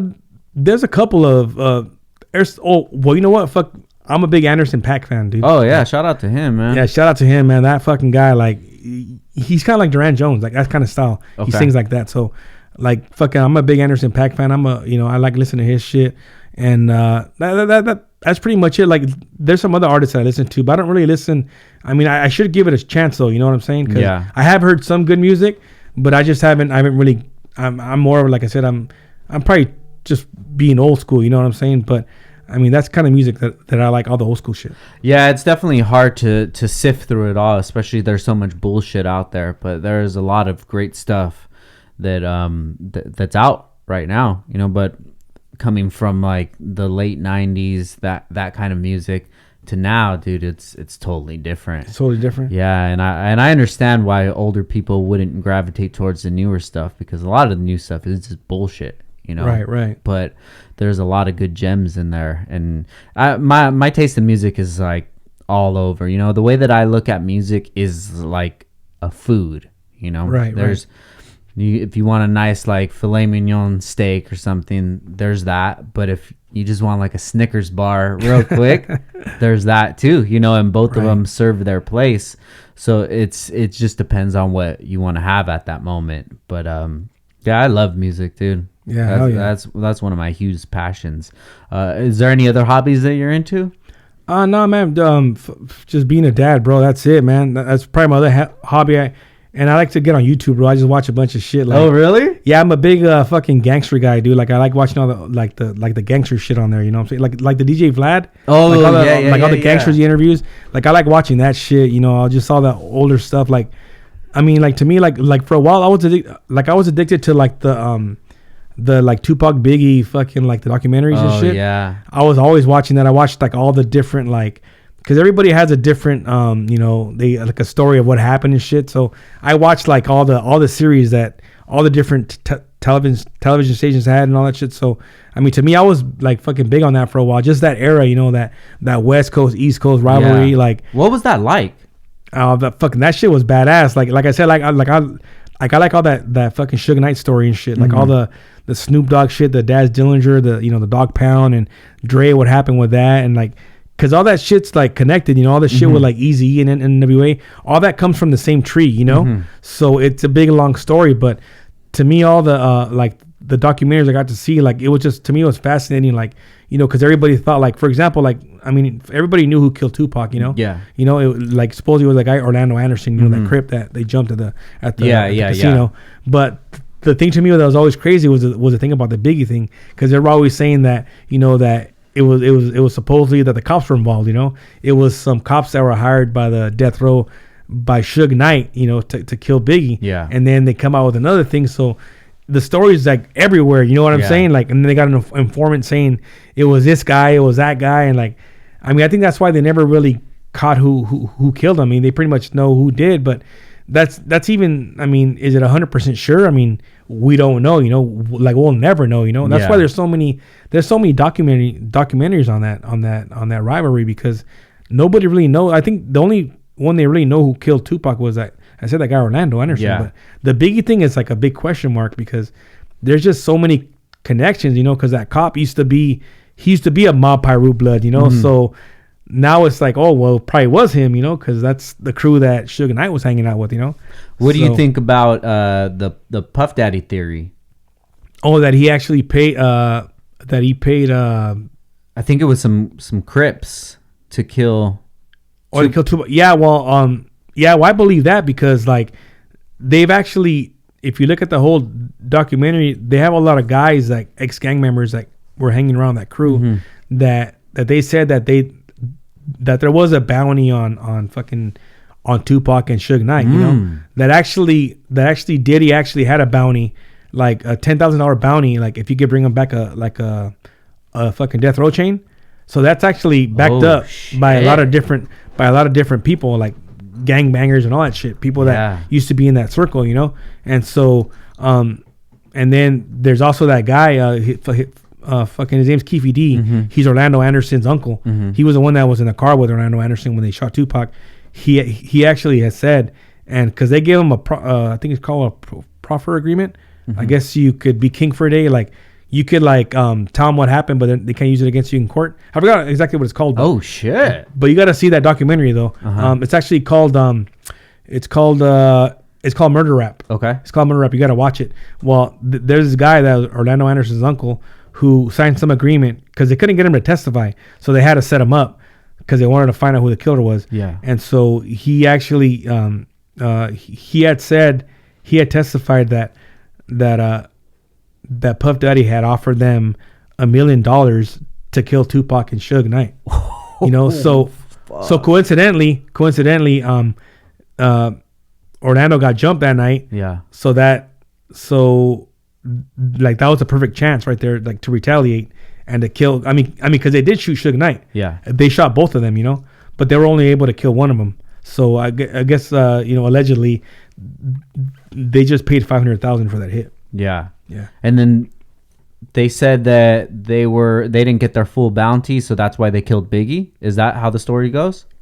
Yeah, that was one of the theories, you know what I'm saying, that supposedly that the reason why Biggie was killed was because the other half wasn't paid out. Yeah. You know, but they got other people saying that it was somebody else. So it's just crazy though, but I kind of believe I kind of believe the theory of who I think killed Biggie, but like there is a lot of question marks though, because there's people saying that they saw this other cat that was hanging around with that cop go up, and that, you know, that they saw him at the murder scene. So so I don't know, you know what I'm saying? So it's one of those things, like it's he said she said thing, and we'll probably never find out, you know. That's crazy, dude. Yeah. Do you remember anything like that when you were in the maybe partying in LA or anything? Noticed like the tension, East versus West? Or no, I never really did. I just, you know, but I mean, I was one of those kids though. I was like, fuck Biggie, you know. It's all about Tupac, West Side, you know, because you're a fucking West Coast guy, you know. You're from the West Coast, from California. So I was always that, and like I got to a point where like I wasn't even listening to, like, even though deep down I liked it, because fucking Bad Boy had some bad artists, you know what I'm saying? Like even Mace, all those guys. I mean, the Junior Mafia, all those guys. It was dope. It was dope music, you know. Even Biggie, he's a dope artist, you know. But I was always kind of like, I've always been a loyal guy, you know. So I was like, fuck that, I ain't listening. You know? I mean, I'm a fucking Tupac fan. I'm down with Dr. Dre and Snoop Dogg and shit. Like fuck that, you know. Yeah. But you know, it was just one of those things. But I never really. I just, like, I would talk shit online. I would get on MySpace and talk shit, you know. Fuck the East Side, you know. It's all about the West Side, West Coast, you know. Tupac. Yeah, that's funny, man. I miss so much of that, you know, just being my age. Like when Tupac and Biggie died, I was probably like 9 or 10. Oh, you know, shit. So it just never really registered to me, as if maybe I was in my early 20s, how it would, damn. You know. But I was always infatuated by it. Like I really wondered what the East versus the West felt like. Right, you know, if it was something that was just put on by the media, or it was something that you really felt when you went to a different club and you had like a New York hat on or something like that.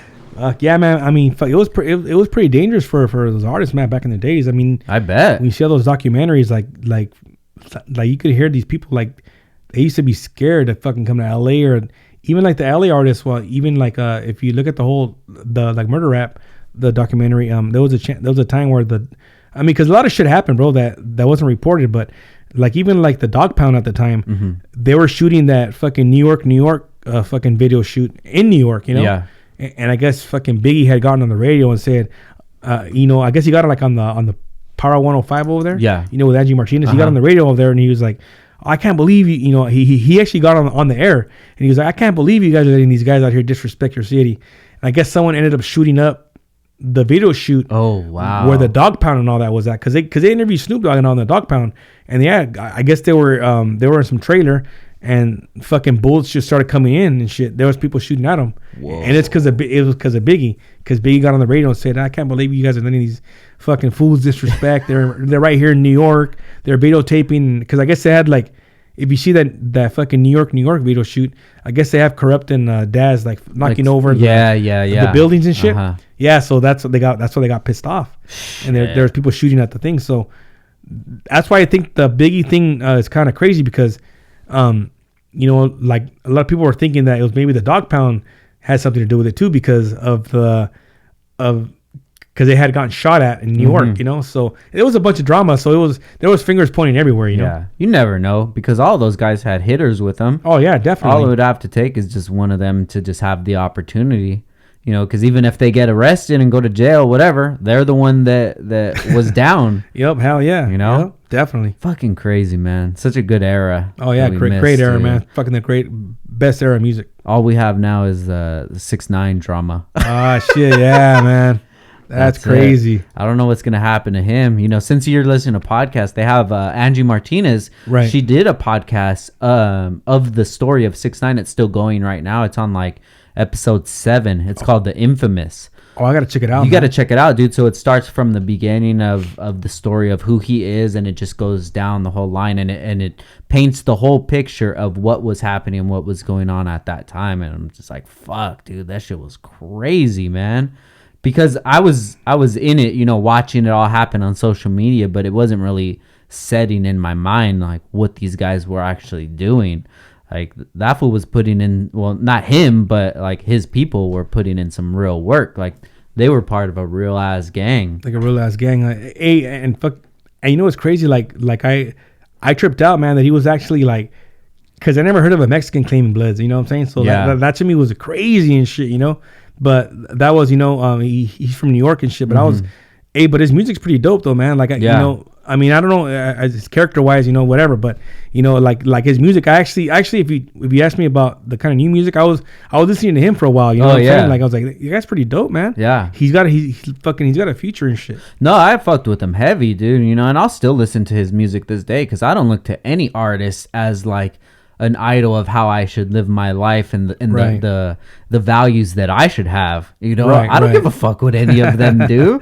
If they snitch or whatever, that's on them. If you make some good music that I vibe to, that's dope. But if I'm ever gonna like say that their character is right, like they're doing their own thing. But that's kind of how I feel with anybody. Like that's their own person. They can do whatever they're gonna do. Yeah. But I'm just wondering what that's gonna be like once he comes out of jail. Oh, that's gonna be crazy, man. And you know what? Like that would, like if that shit was happening back in the 90s, I don't think that he'd be big. But for some reason now it's like, it's like whatever. You know what I'm saying? But I think he's gonna be bigger than he was before. I think so. Yeah, I think he's gonna make some major money, man. Yeah, I think so. So when you're driving to work on this 3-hour commute, what are the podcasts that you listen to? Well, you know what? Fucking one of them was yours. I just started listening to yours probably about 2 months ago. Thank you, bro. I got to listen to some of them and shit. And then so I listened to the Gangster Chronicles. I don't know if you ever. It's kind of like a death row. Okay. It's actually I've heard of that. It's Alex Alonso and James McDonald. Okay.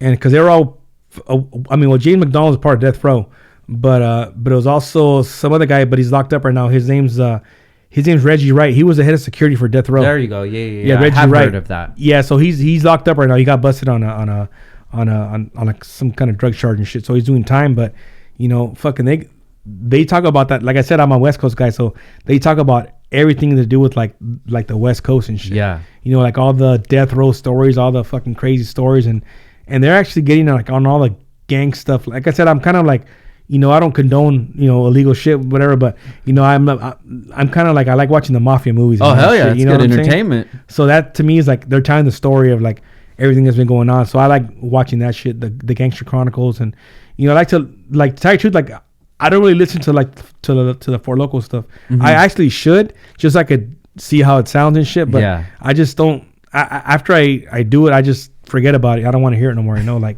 It's the past, you know what I'm saying? So that's why I don't go back. I should probably go back to critique it, but I'm the kind of person like after I do something, like I'll probably listen to it one time and that's it. I feel I won't fuck with it no more. Speaking of the podcast, one of the last ones I listened to was Marcos and Mambo were going at it. Oh yeah, dude, that was got kind of heated in there. Did it? Man. It felt like it. Yeah, I was kind of like, I kind of felt uncomfortable. Really? No uncomfortable fucking. I was like, oh, okay. You guys are getting mad?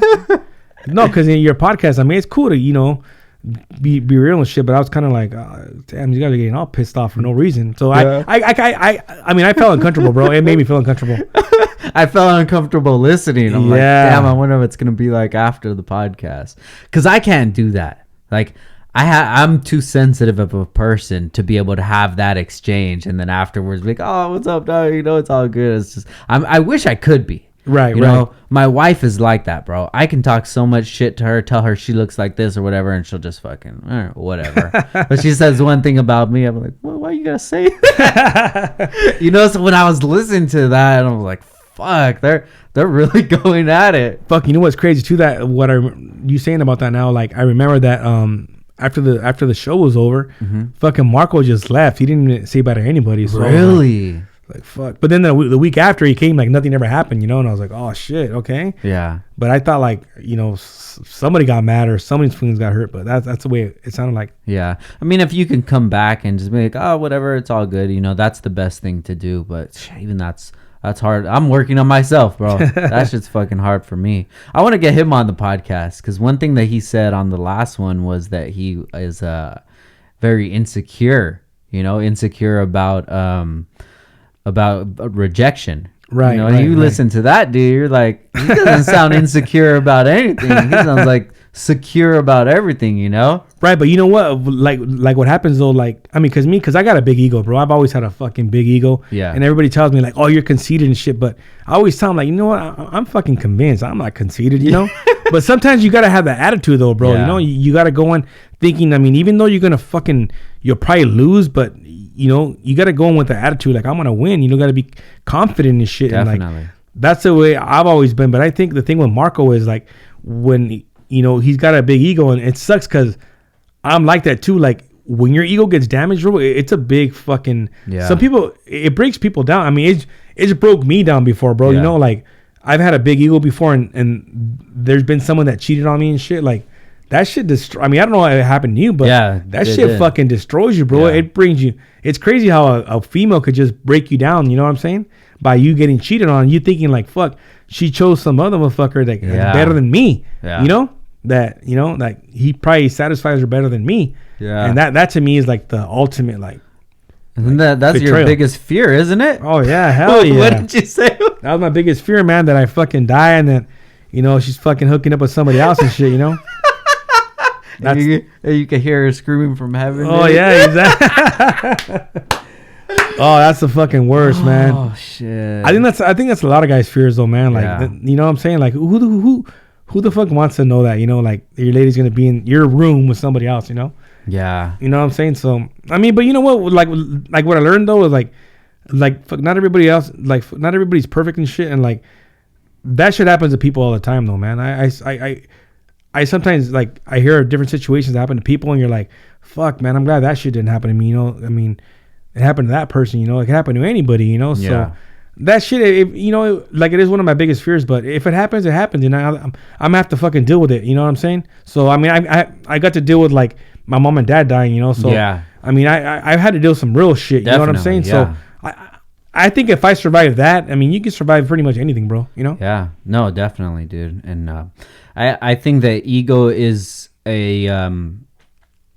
it's a huge weakness, and I have ego too, but somebody can use that against me. Right. You know, and ever since I've been aware of that, I've been like chopping away at my ego so much, because that fall from here, having the biggest ego, doing, you know, thinking the highest of yourself, to just boom, to the bottom, and your ego takes that hit, that shit hurts, man. Hell yeah. You know, so I try to calm my ego down as much as possible, but it's fucking hard, dude. That shit's in my DNA. Oh, hell yeah. You know? It takes so much from me for when I get somebody to say something like negative about me, for me not to like throw my ego at them. Right. But nowadays I'm like, all right, bro, hey, I wish you have a great day. Yep. That's it. You know, if I don't make you happy, I'm sorry, dude. I'm trying my best. And that's it. Yeah. You know, but ego is a motherfucker, man. Yeah, it is, bro. But Stutter, you're killing it, dude. I love to see you on the podcast, and every episode is just funny, man. I just listened to like 2 before you came, and I'm just like, shit, dude, crazy, the dynamic you guys have is awesome, man. Right. I wish you the best with all of that. Yeah, hell yeah, man. Fucking thanks a lot, man. I really appreciate it. You know, if you guys get a chance, man, check out For Lokoz, and also, man, check out my boy fucking Downstar, man. Hey, man, you're doing your thing, and thank you. Fucking much props, man. Like I said, like I started watching your shit, man, and it's dope, man. You got a dope setup and everything, bro. So much props to you, man. Much success. Thank you, brother. I appreciate it, man. So before we get out of here, where can people find you at and the podcast? You know what? The podcast, actually, you can find me on Instagram, Stutter805. On Facebook, you could find me under fucking Jorge Stutter Romero. And on Twitter, Stutter805, man. On Snapchat, Stutter805. So I'm on there. So you guys can hit me up on there. And then the podcast is, what is it? FOURLOKOZ? Yeah.